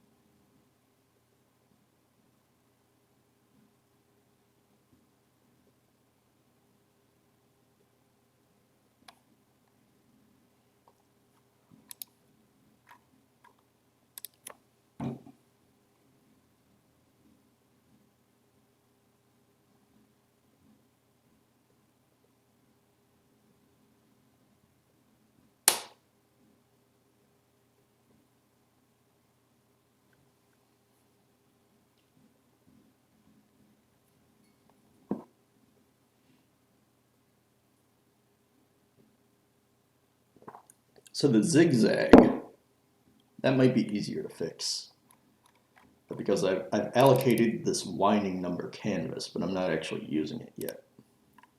So when we get to a zigzag, on the zig we can add one, and then on the zag we can subtract one, and then that should get us back to 0 if we save our winding numbers and increment things into the winding number canvas, wind.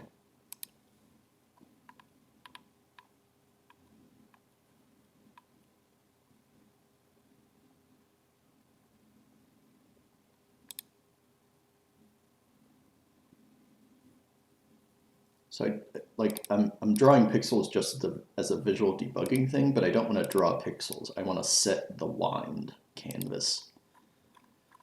So it's initialized to 0.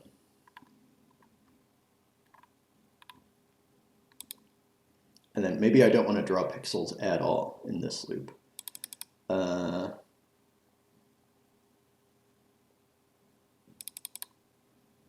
Maybe I do here because like I still want to see the black parts of this glyph. I still want to be able to visualize that.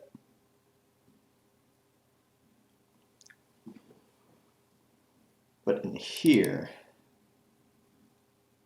I want to add the increment to the winding canvas.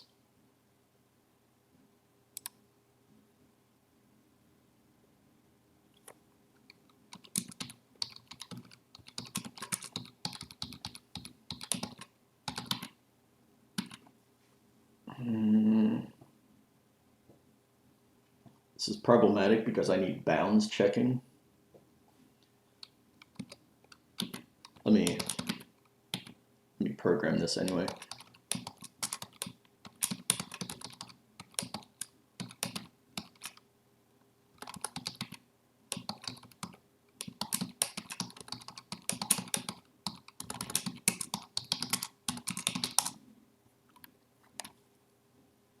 So the rough idea of what I want to do is increment this thing. No, I want to decrement it here because these are red pixels. These are where we're crossing out, so I want to decrement it. And then I want to do it unconditionally here for the current pixel.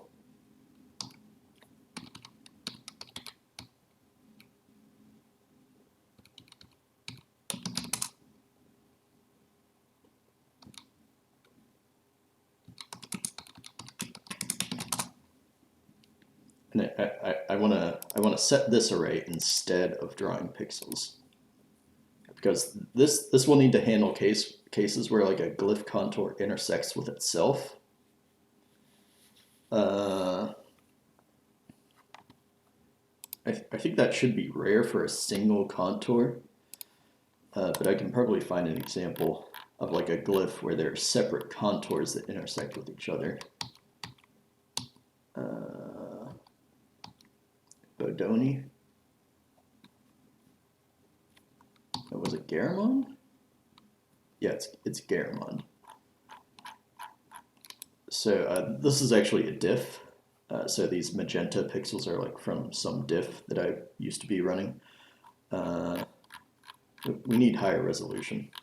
Okay, here's a higher resolution A.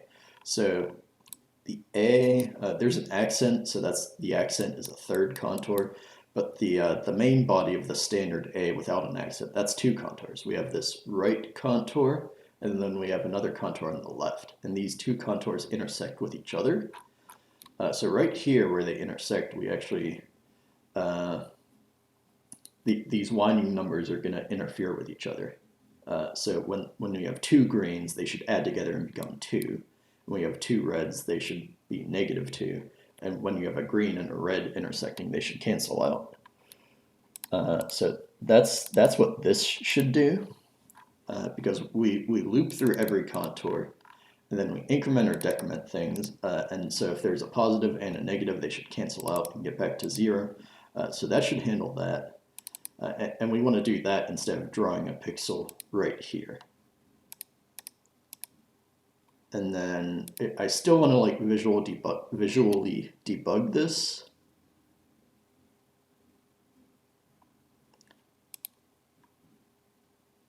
And I'm going to need to do this for splines too. This is just for line segments. So I think I copied and pasted this block too soon, because I'm going to have to do this in 2 different places.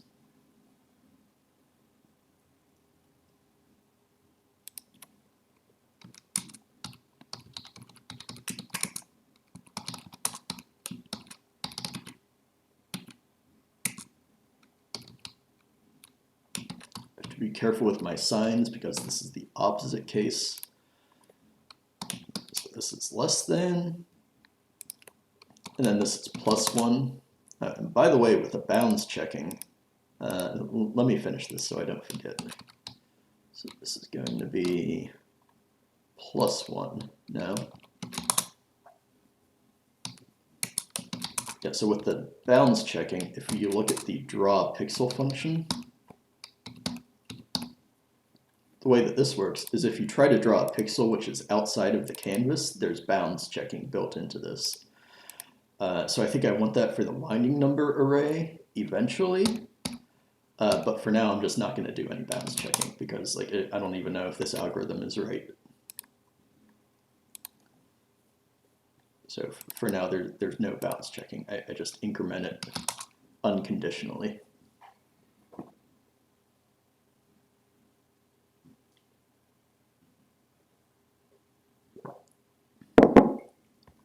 Are my signs correct? So greater than 0, less than 0, -1, -1, -1, +1, +1, +1. Should probably be refactored, but this is how it is for now. Okay, so this is line segments. And then do I just want to copy and paste this again? I think I just want to copy and paste it again.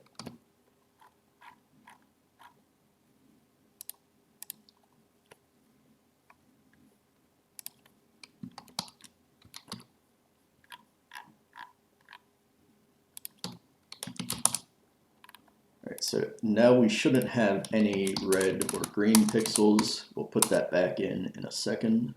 That doesn't compile. Ah, son of a bitch.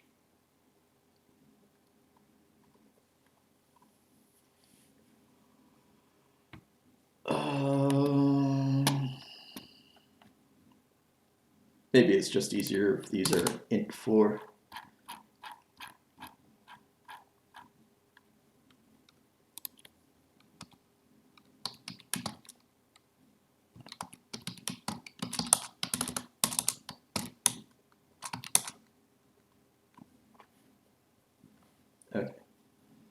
So we shouldn't have anything red or green. We still have green pixels somewhere. How did that happen?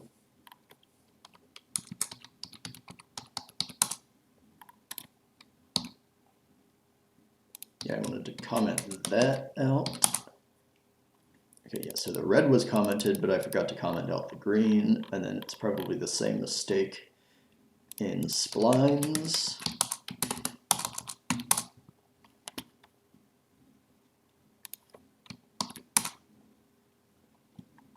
Okay, so that got rid of the red and green marking because I'm like marking it in a separate winding number array. Now I want to put the marking back in after the loop.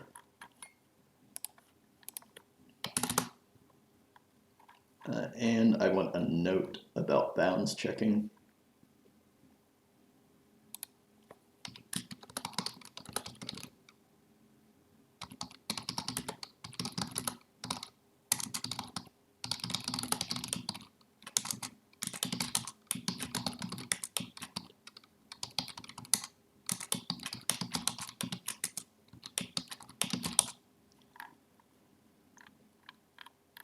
So I want to put that to-do note in separate places since we have it copied and pasted. Now, after the loop, after looping through all the points and all the contours, I want to mark things as red and green based on the winding number.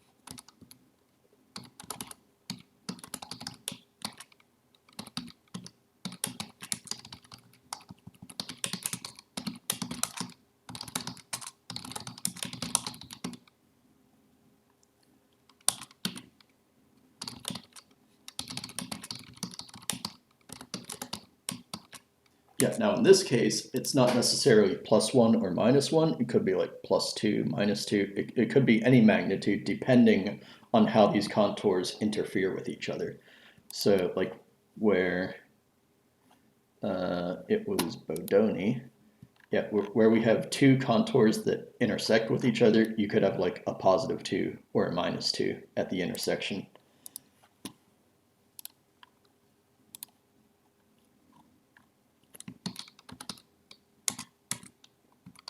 How do I draw a pixel? I forget.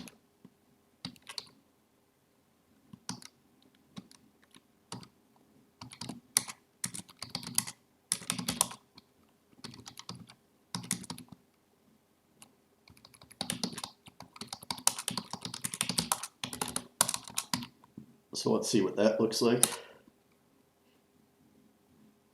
All right, that compiled. It didn't do shit. Why? Did I write this? I definitely built it. What the hell happened?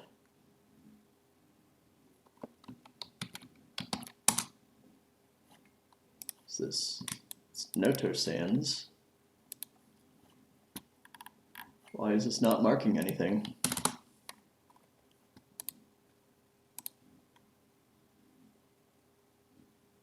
Oh, IP0. I forgot to do IP.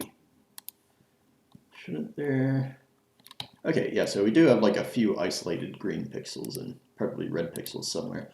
But I did IP0 where I wanted to do IP in at least one or two places. So let me fix that. Yeah, this should be the current pixel.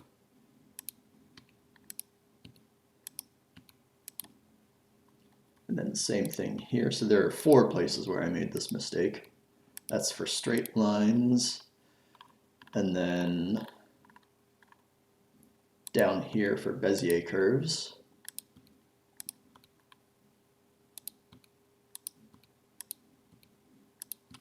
Let's see what that does.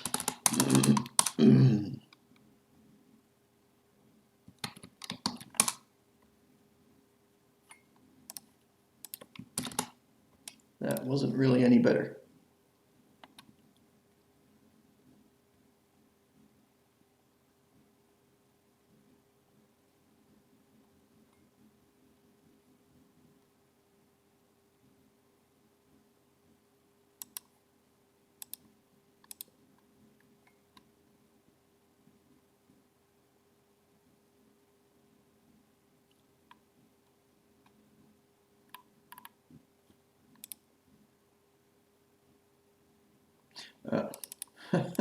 I'm drawing the wrong coordinates.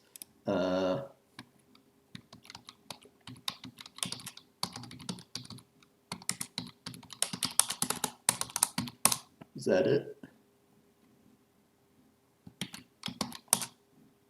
There we go. All right, now, of course, this is still wrong. Actually, we fixed the zigzag bug. So this pixel was green. Now it's black, as it should be. Because if this was green, we would like enter the glyph twice, but only exit once here. So that was wrong. Now it's black, so this is correct. So we're scanning across from left to right. We hit this, we're going into the glyph. Nothing happens here because this pixel is neither red nor green. Then we get here and we go out of the glyph. So that's correct. We're back to a winding number of 0 here. So we stop filling. Yeah, because essentially we have green and red here, and they cancel each other out because there's like a sharp angular zigzag right here. So that part is correct, but we still have this bug at the bottom of the N, and that's because this is the first point of the contour. So when we get here, we don't know whether this pixel was red or green, so we don't know how to color this correctly. I think I need a short break. I will be back in a couple minutes.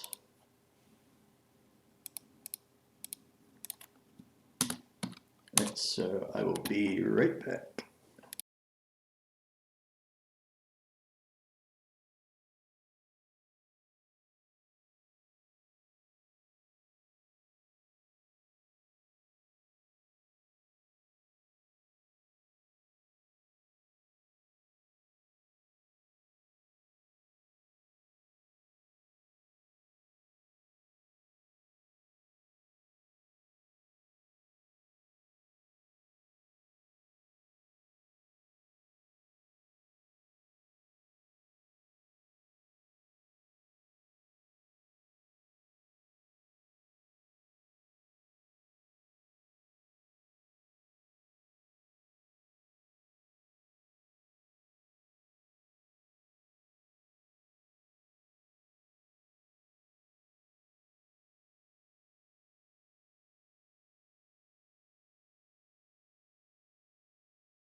Okay, I'm back. Do I have audio? Let me check by watching my own stream.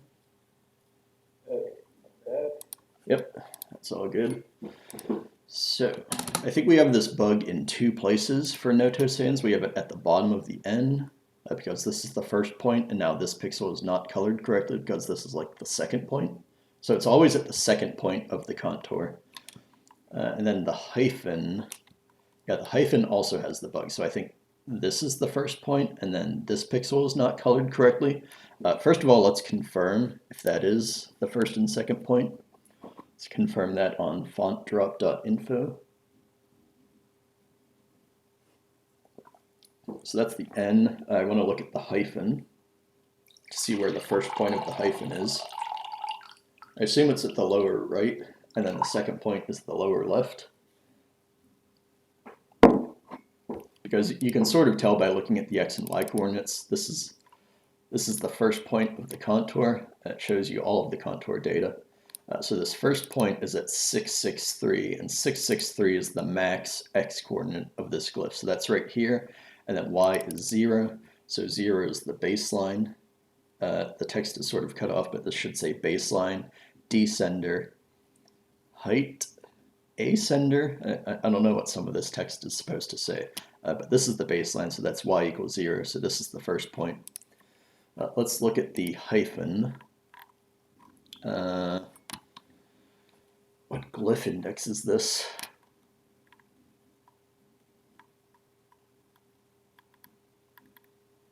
No idea. There's a tilde. Might need to look at overscore. I might need to look at an ASCII table. Is it?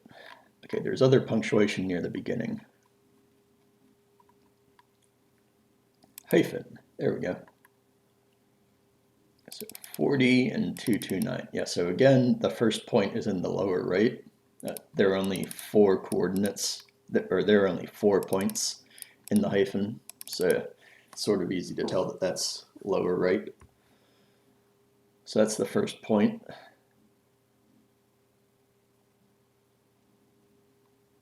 It's saying this is the second point.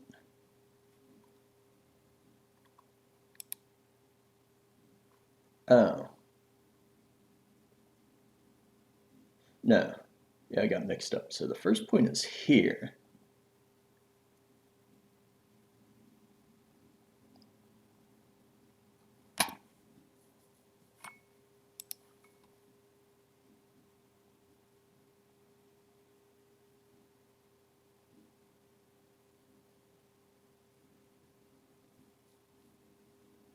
So the first point is here. We go up to start.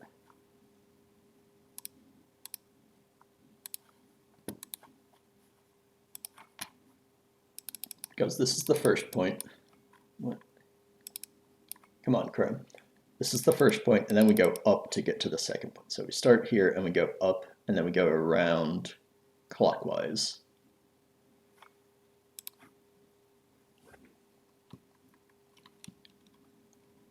How did the n work? I said, maybe I was wrong about the n. Yeah, the n also goes clockwise. So we start here, and then we go around in this way. I think I need to double check the n again.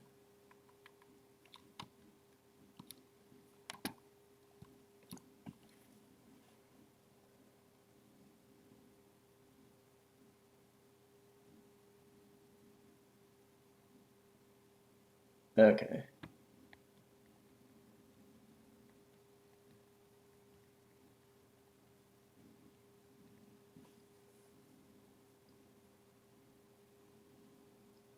Yeah, so we start here, we go up.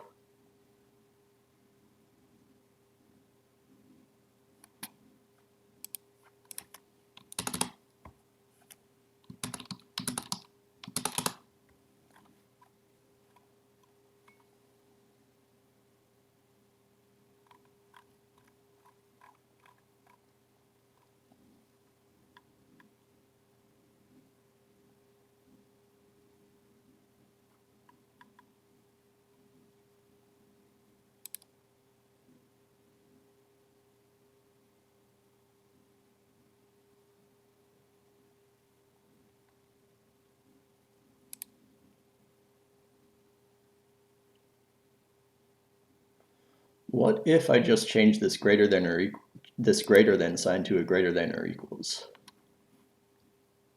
It's not right in general. I think it would happen to work for both of these. Yeah, because I want this to be green, and I want this to be green. But like, imagine we had a different shape where we start here, we go around, and then somehow we come back up to this point from below. Then this should not be green. It depends on like how we get back to the first point.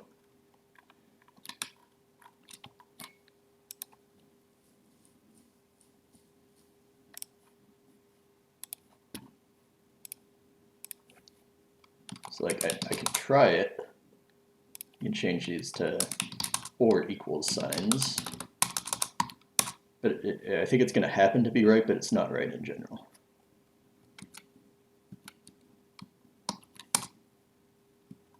Yeah, so now this is green. That's kind of what I wanted. And yeah, it fixes the hyphen too. But like, can I bring up paint or something? I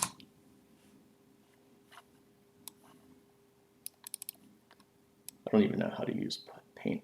So this is the hyphen. Yeah, so this point should be green.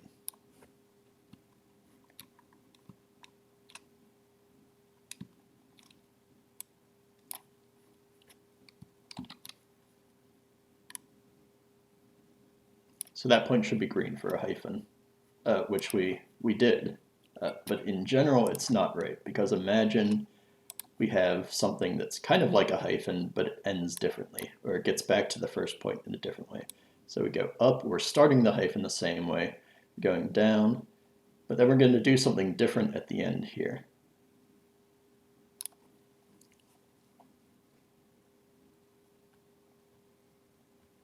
So how would I color this?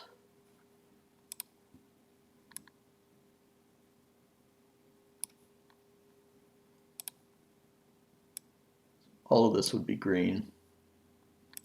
A bunch of this would be red. A bunch of this would be green. But now I have to be careful when I get back to the first point, because if this corner pixel is green, which I think I would color that green, then I don't want this to be green, because if I enter the glyph, I don't want to enter the glyph again here, because I'm only going to exit it once. So in general, I think that or equals sign, that's not right, because it's not going to render this correctly.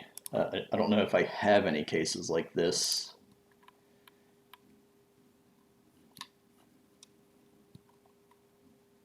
Like if the T happened to start at one of these corners, it wouldn't be right.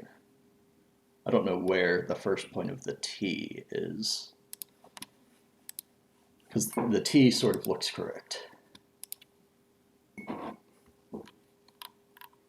The lowercase t.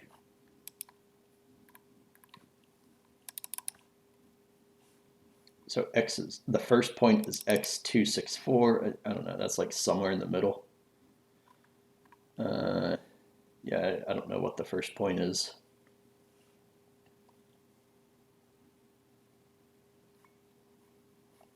I don't know, it's like somewhere in the middle of the t. It's not the min x and it's not the max x. It's somewhere in the middle, closer to the right, I guess. So maybe it's like around here. It's hard for me to tell. Actually, yeah. Yeah, the T is incorrect now. So we enter the glyph, we exit the glyph here, and then we exit again. That's wrong. It should only exit once in this line. And I think that's because of the or equals sign that I just put in. So let's take that back out, undo, undo.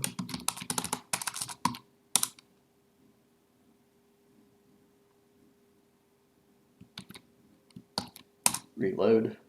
Yeah, so here the T was correct, but now the N and the hyphen are incorrect.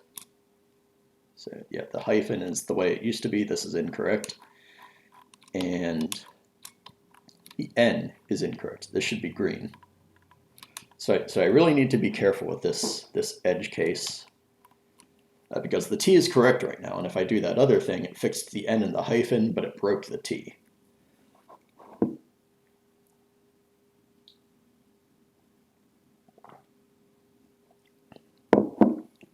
So I think I can do this by sort of like wrapping around the glyph, not just once, but like going back to the second point again. So let's call that like a deferred point. So we start somewhere around here in the T. We get here, we color it red, and then we eventually go all the way around the T and we get back here. And then the question is, what do we do at this point now? Let's not look at the T because this is correct right now. So we need to think about how do we make the hyphen correct. The hyphen is easy because it's just 4 line segments. It's just 4 points. So we start here, we go up, and we go around,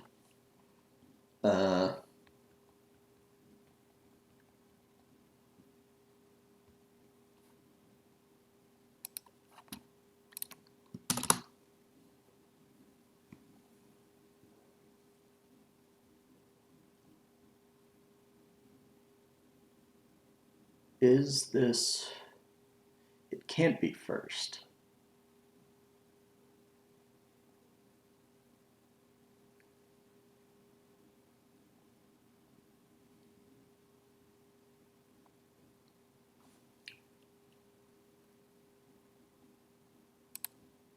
So I think this is the one that changed it green for the hyphen. So if I change this, that should fix the hyphen, but it's not right in general.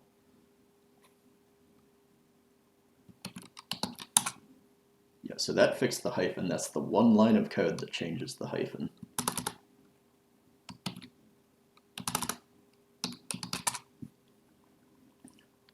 So whether this is less than or equals, that will make or break the hyphen.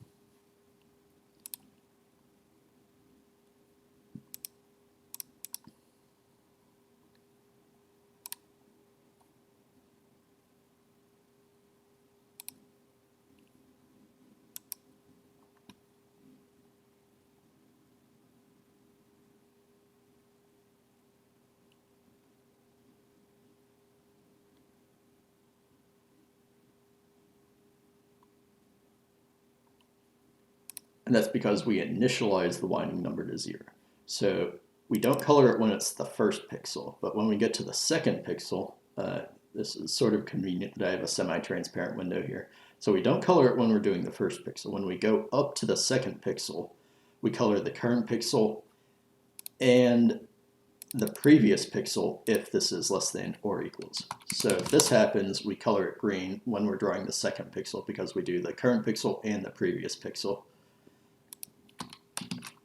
But if it's not, then we don't. And I need to have special logic if the winding number is equal to 0 here.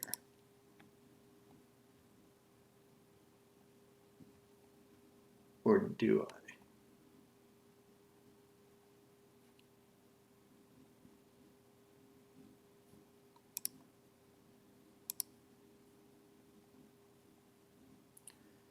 Because for the hyphen, I have the bug on the first point. In the N, I have the bug on the second point. So here, this is the first point. That's the one that I'm coloring incorrectly. Can't remember if I reran this.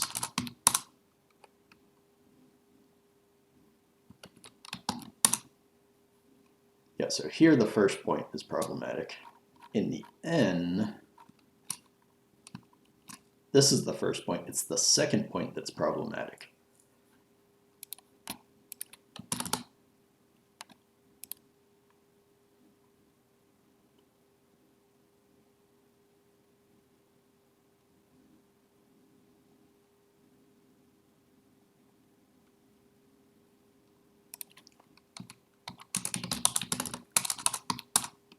So does this change the N?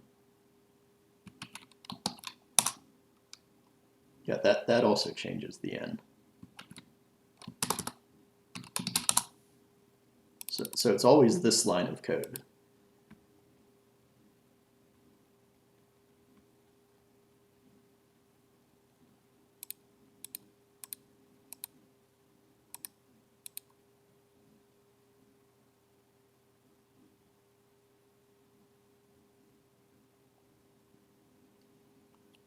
So I want to have like a deferred point. When I'm going around the loop, if I get to something where the previous winding number increment is 0, I want to like defer the coloring of this pixel. Because then when I get back to the N, if this is red, then I do want to color that pixel. So for in this case, I do want to color it. But for the T, we have to be careful not to break the T. So like is this the one? Well, yeah, but it's a different line of code. So for the T, it's actually this line of code that makes it red. Or it's this one, where if I change this to a greater than or equals, that's going to break the T. So I want to like defer the coloring of that pixel. And then when I get to the end, if the final pixel is red, then I don't want to color the deferred point. But if the final pixel is the opposite color, then I do want to color the deferred point. So let's set up a couple variables to track that.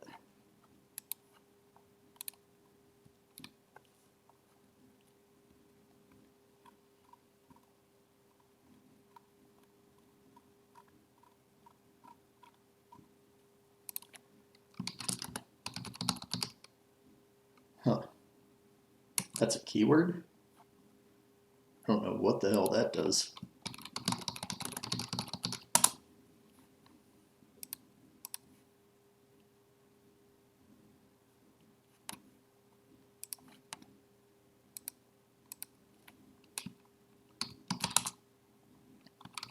So I want to initialize this similarly to my first logical variable.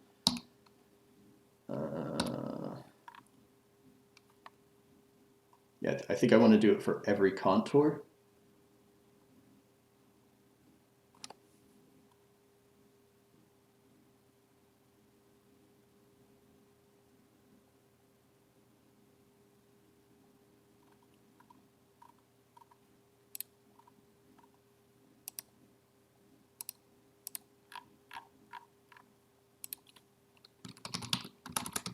I want this to be false though.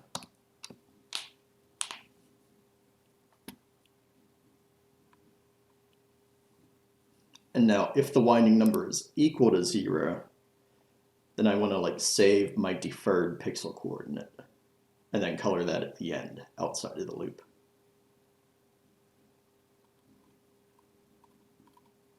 So if the winding number is 0 and defer is false,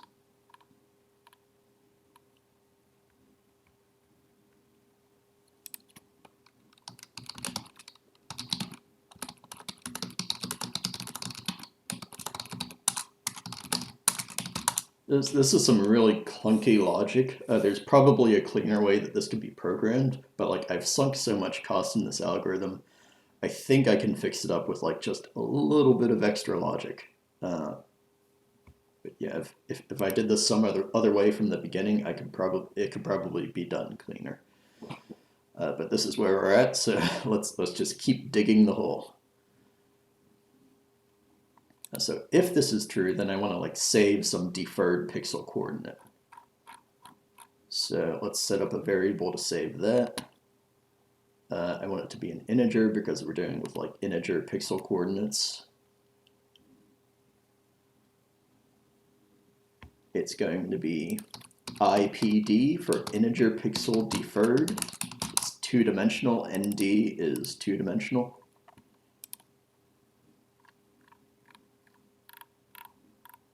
And we're going to have to do this in a couple places.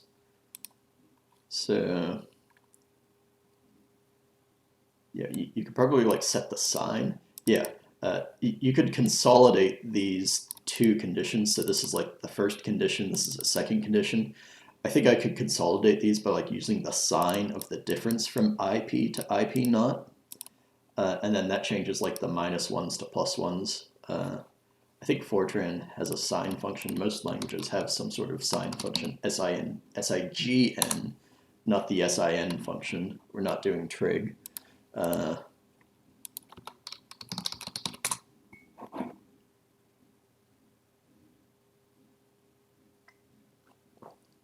so I think I could use the sign function to dry up these separate branches.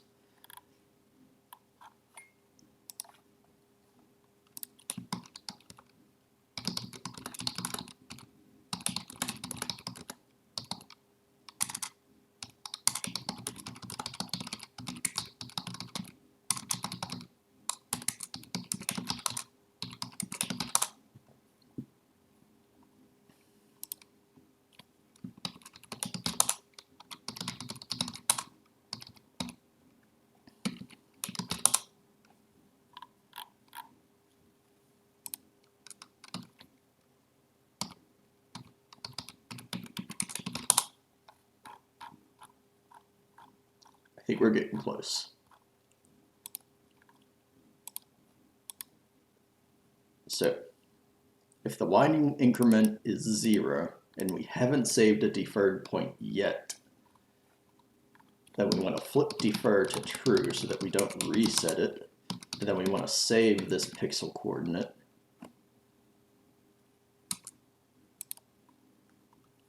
And we want to save IP not.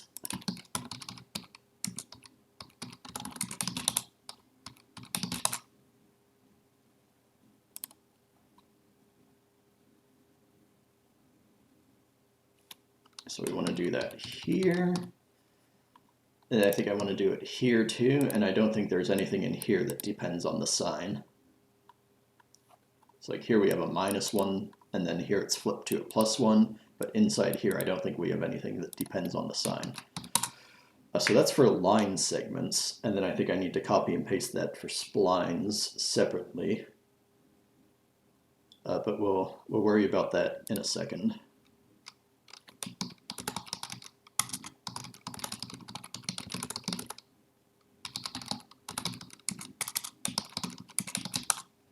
So we set the deferred pixel coordinate. Okay, we do need the sign here. So we need to keep track of whether we were going to color it red or green.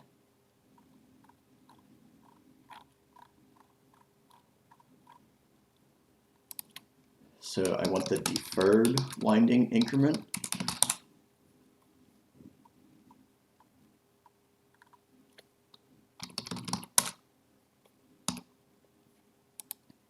So this one is going to be red or -1.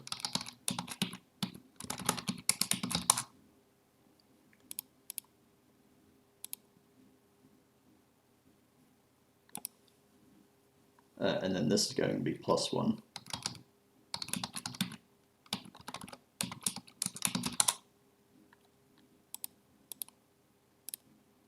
Now, outside of the loop, after we get to the final pixel, we now have winding not. And then if winding not and winding D are the same sign, we don't do anything. If they're different signs, then we color the pixel, right? And that should handle both cases correctly. It should color it for the N. It should color it for the hyphen, because the hyphen is basically the same case as the N, but it should not break the T. Where is the T? Yeah, so the T should be like this. This one should be red, this one should be not red. Because they're like the same sign, they're the same color.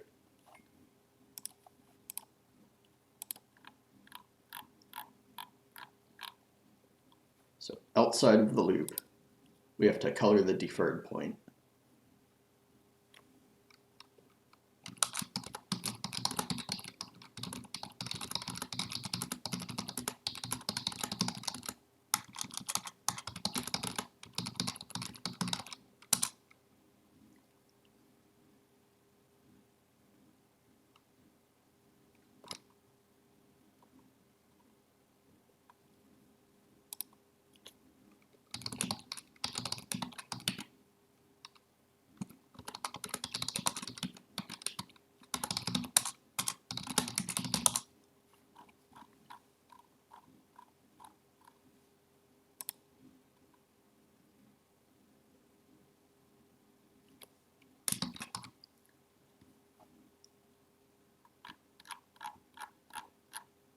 It's going to be something like this.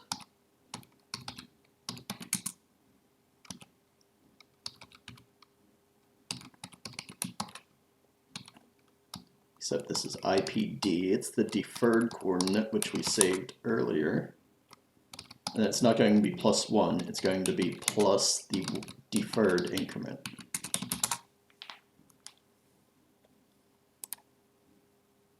I think that's it. We're going to have to do splines separately.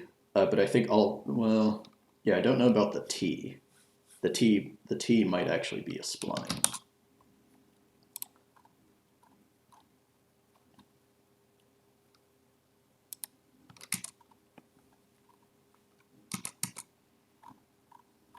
I think we're getting close. I hope we're getting close. If this doesn't work, I might just give up and end the stream for today. So I want to copy this whole block. This is for line segments. I want to paste that for splines.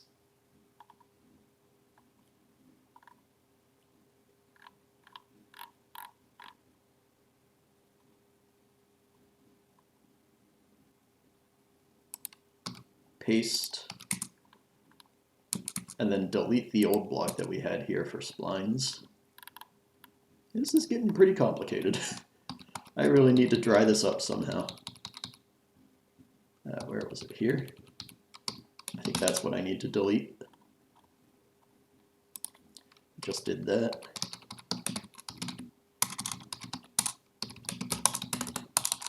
Will that compile? It's running. Right, so we need to check the N, we need to check the T, and we need to check the hyphen. These are three things which should all hopefully be correct now. Okay, I think the T is correct. We haven't colored this red. Oh, I'm nervous. I'm nervous. Oh, thank God the hyphen is correct. How about the N?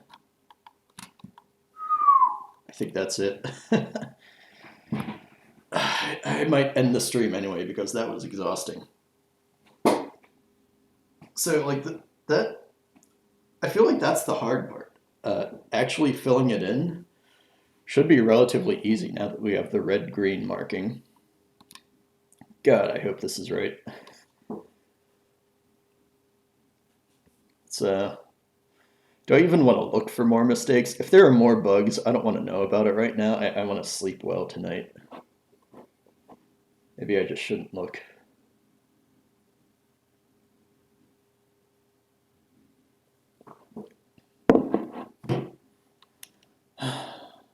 But like, if I don't look, the suspense is going to kill me anyway.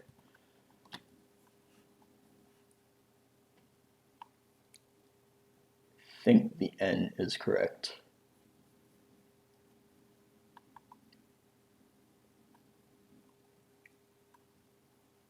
So notice we have two different kinds of zigzags. Here we have a black pixel at the zigzag.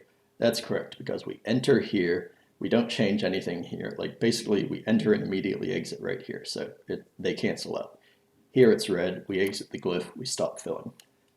At the other corner of the N, we have another type. We actually have a red pixel and then a green pixel. So this is also correct. We go in, we go out, we immediately go back in. So it's like they're canceling out again, but they're two pixels instead of being coincident on the same pixel. And then we get here, we exit the N. That seems correct. Let's look at some splines.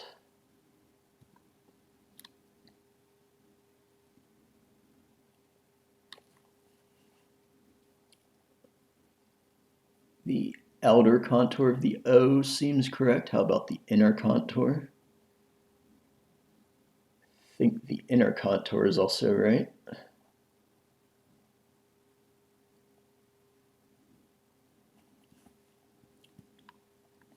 So I think we've got it now. I was thinking I might have to abandon this, and then one idea that I had just off the top of my head was like maybe do some sort of edge detection where like just mark all the pixels as black on one pass and then make a second pass where you detect edges.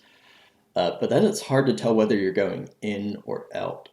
You would have to like go back to the glyph data and like check the normal vector of whether the contour is going up or down. So I think edge detection doesn't really solve everything easily because you can find an edge easily, and then you can have like some kernel convolution that only finds horizontal edges but doesn't find vertical edges, which is what we want. But then it's like hard to tell whether you're going in or out. You just know there's an edge. You don't know whether you're going in or out easily. Let's look at the T.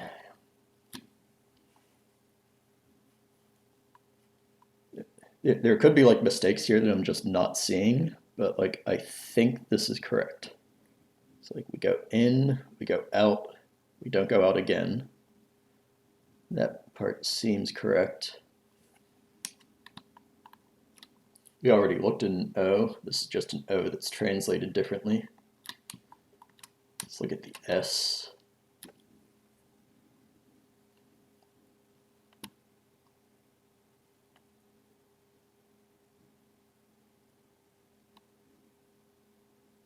I don't know. Maybe I don't want to end the stream. Maybe I just want to try to finish filling this in because it shouldn't be that hard right now.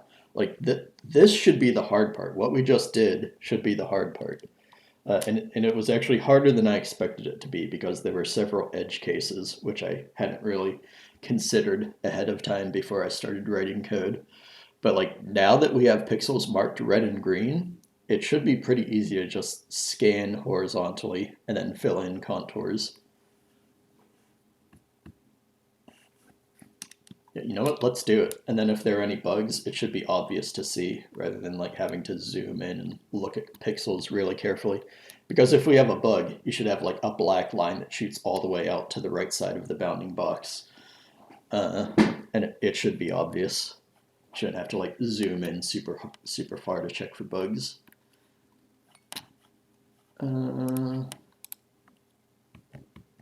This is going to break my test, but I think I want to commit right now because this does something and it seems to work.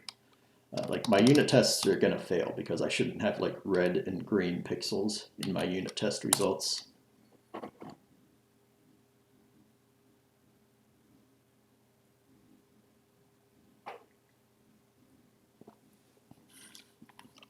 I just swallowed a bunch of coffee grounds.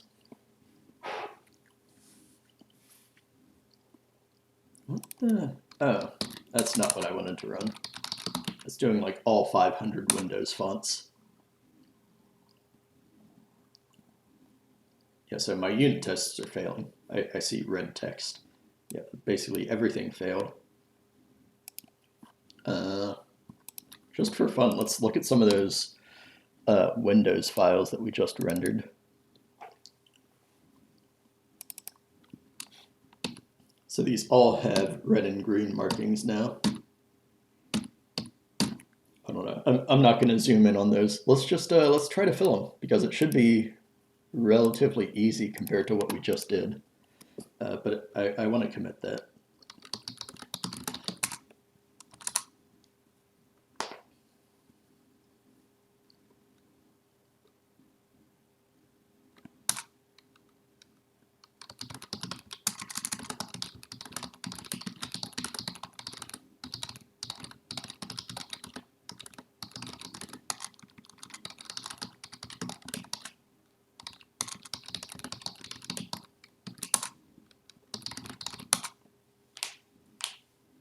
All right, now I feel not paranoid, like I'm gonna lose stuff that I just spent 2.5 hours working on. So that's pushed. Now let's fill it in. So instead of doing this, instead of marking things as red and green, let's use the winding numbers to fill in pixels. So I need a scalar to keep track of that.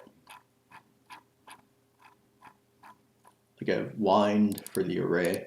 I have wind for the array, and then I have wind increments, which are +1 or -1.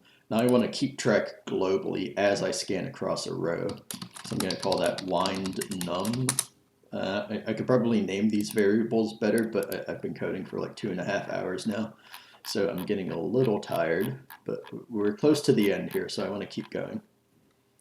So at every row, we want to reset this winding number to 0 because you start the row at 0, and then as you cross in and out, we're going to start filling in or not filling in pixels depending on whether this is 0 or not.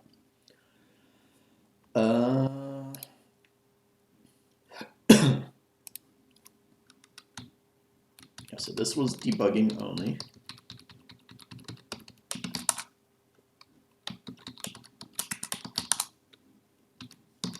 Now, at every pixel, we're going to add the winding number increment to the current winding number. Because like the things that we marked and we saved, it's an increment to the winding number. So we're going to add or subtract that. So wind num equals wind num plus the winding increment of the current pixel. And now if that's non-zero, we're going to fill the pixel. And that should be all it takes. And we're going to fill the pixel not red or green. We're going to fill it the actual color that it's supposed to be.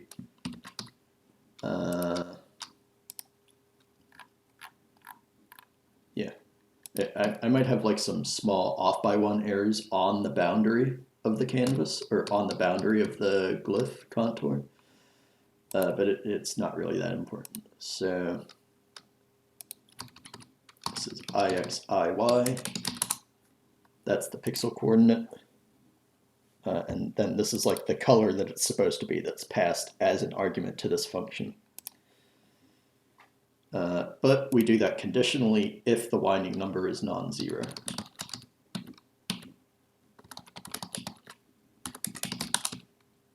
I think that's it.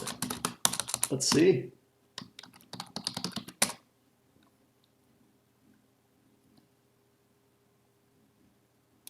Did something.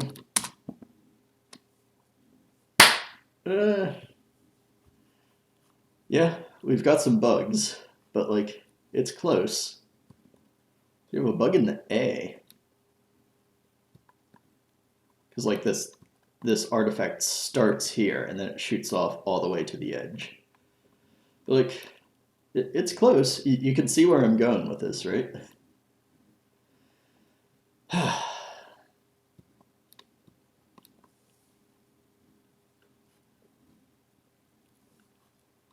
So we have bugs in the lowercase a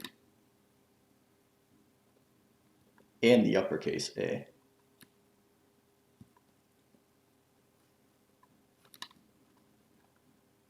I must have missed those. Yeah, this is what I meant. Like, obviously I missed those before, but like now that I'm filling in contours, the bugs are obvious because these lines shoot off all the way to the right.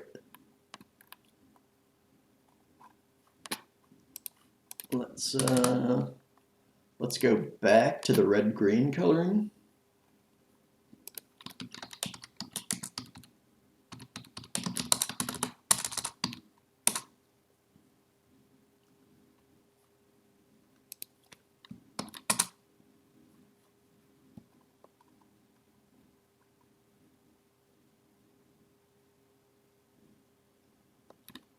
I don't.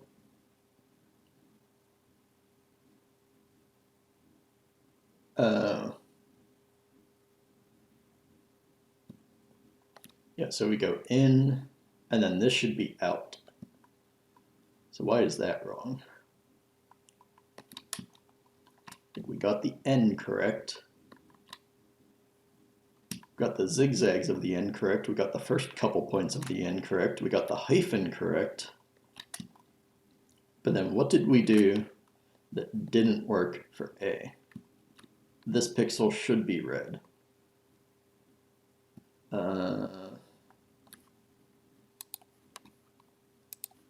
Let's see what font drop says about the lowercase a. Did I copy and paste everything for splines?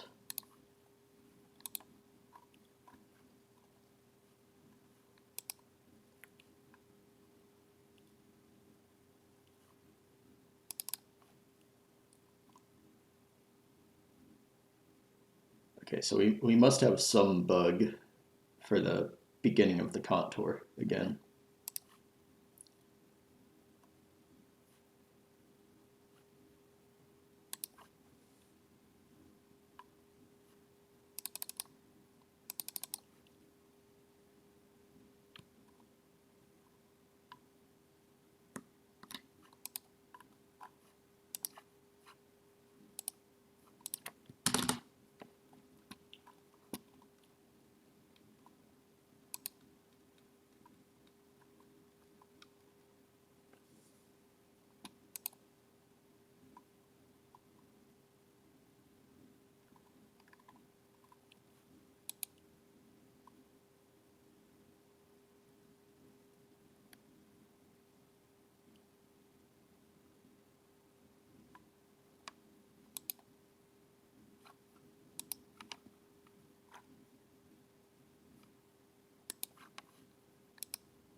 We have a bug for the lowercase a, and I know we have one for the uppercase a too.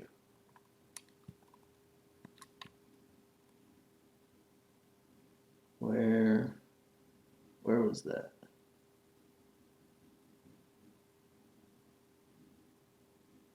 I can't remember where that was.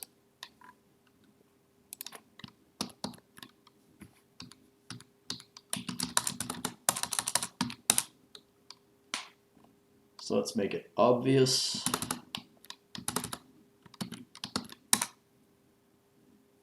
So it starts somewhere in this row.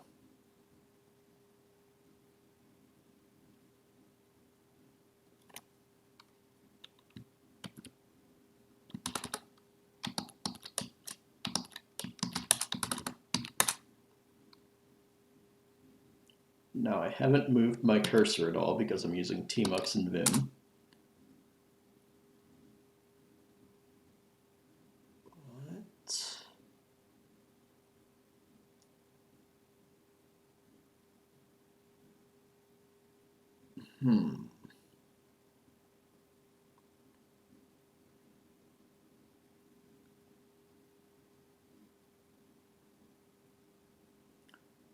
So they're red and green, and that's correct.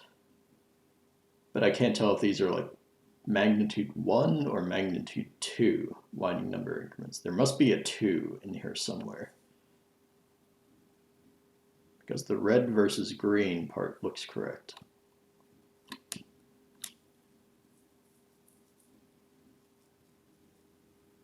And then I'm guessing like the start of the contour must be, the start of one of the contours must be somewhere around here.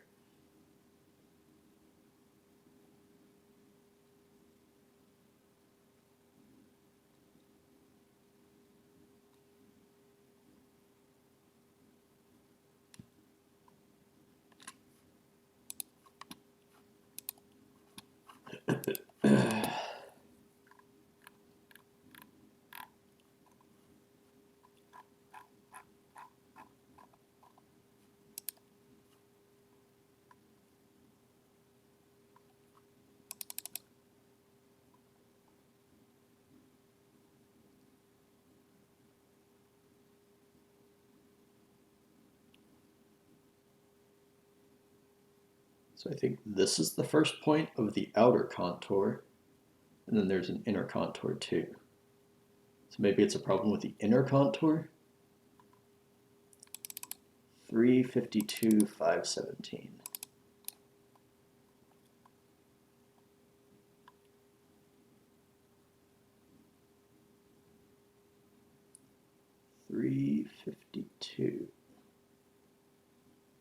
Yeah. I think that's somewhere on like the top right of the inner contour.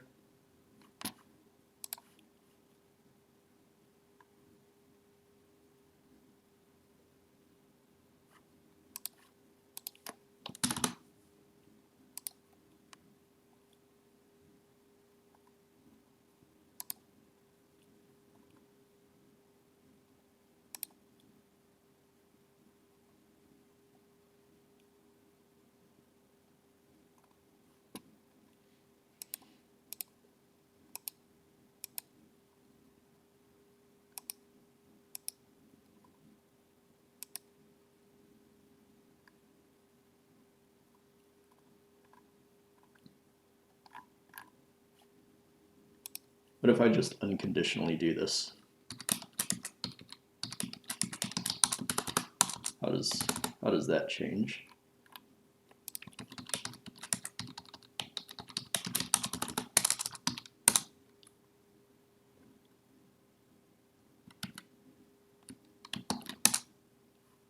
Still wrong. It's just as wrong. And like now I have a bug for the T, but I think we didn't have a bug for the T earlier.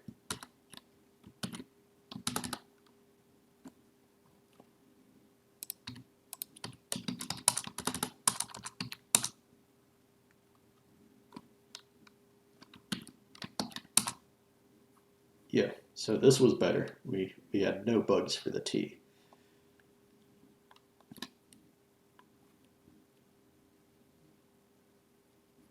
Okay, we have a bug at the bottom of the A too. I could have looked at that. That should have been easier to see.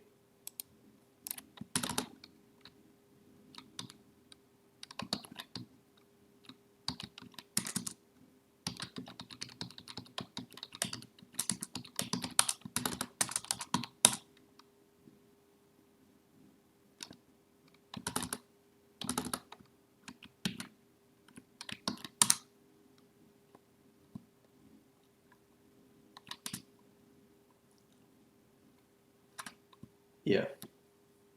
Yeah, we have a bug at the bottom of the A.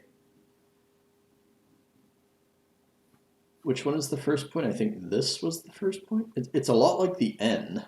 Somehow we handle the N correctly. 545.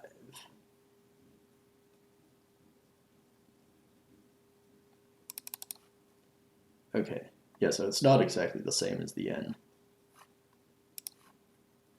So for the A, this is the first point. It's not the far right one. For the N, the far right one is the first point, and then we handle this correctly. But for this, it's not correct.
Oh, I forgot that my y coordinates are inverted. I was like, if y is decreasing, why are these green? But like y increase is going down. So I just got confused for a few minutes there. I was like, hey, do I have green and red mixed up somehow? No, but like this is correct. Yeah, so the bug.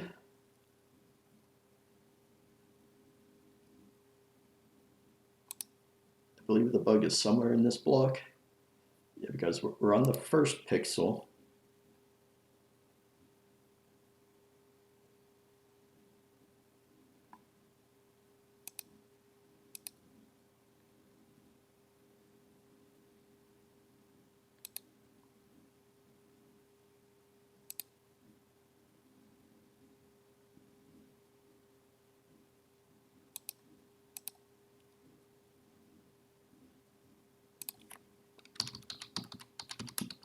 So I think this should change the A. Just bar the only thing I need to check for this condition? I think this is going to be wrong, but like, let's see what this does to the A.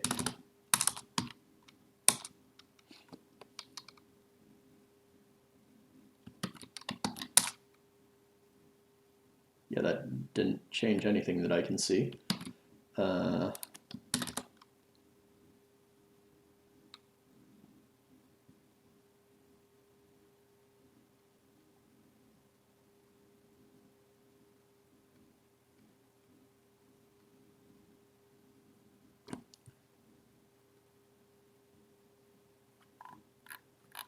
So what did that change?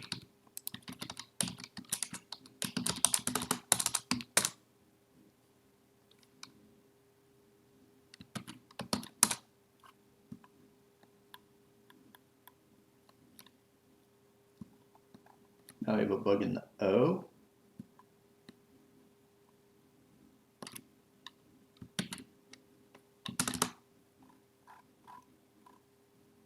Let's flip that back.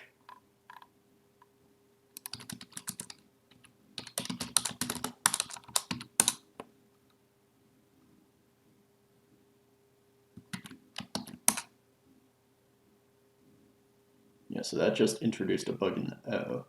It didn't change the A, not the uppercase A.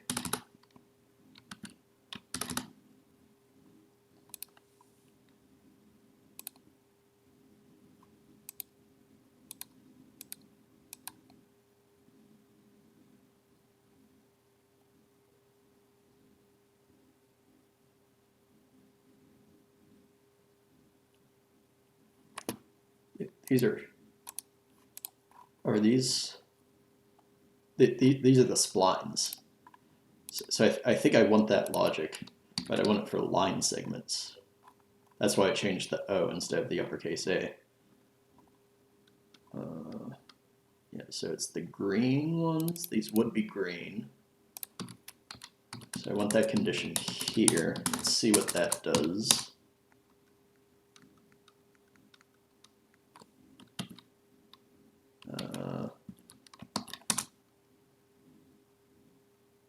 Didn't do anything. But it didn't break my O.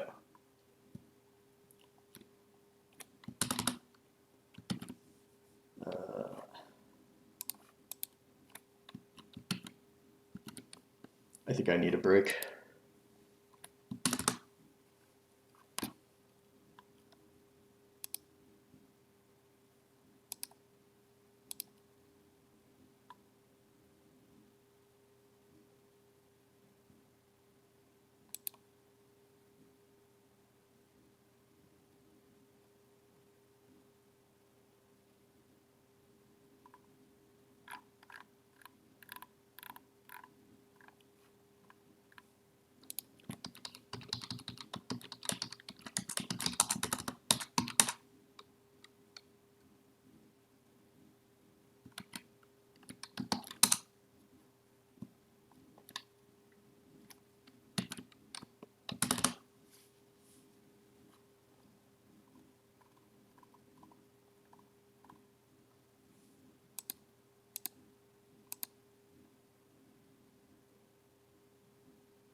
Yeah, I've lost my productivity for the day. I think I need to end the stream.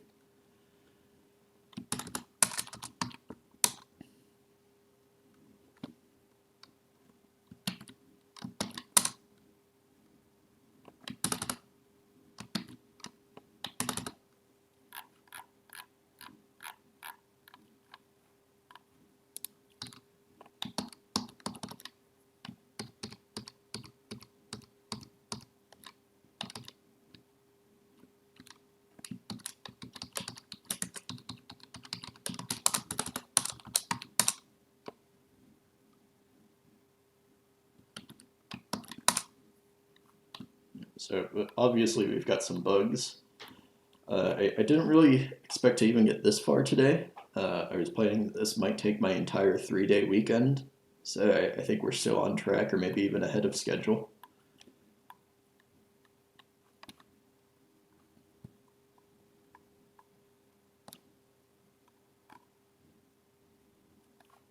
Do I want to commit this?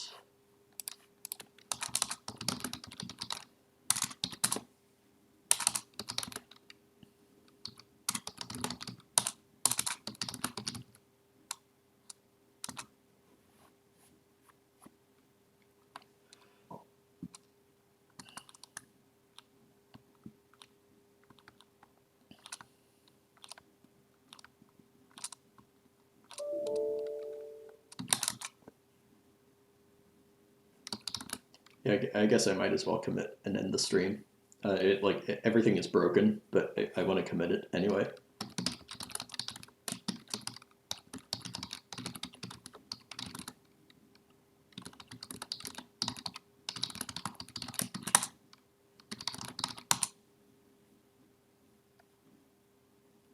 Let's make sure that that pushed. All of these tests are going to be failing.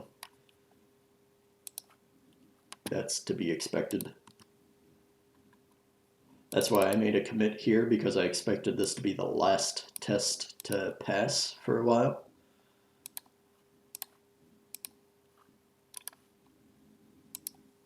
It should still compile and run. It still runs. But yeah, there are 5 test failures for basically all of my font specimen tests. So I think I'm going to end the stream there. Thanks to anybody who tuned in. I really appreciate it, and I will catch you next time. Bye.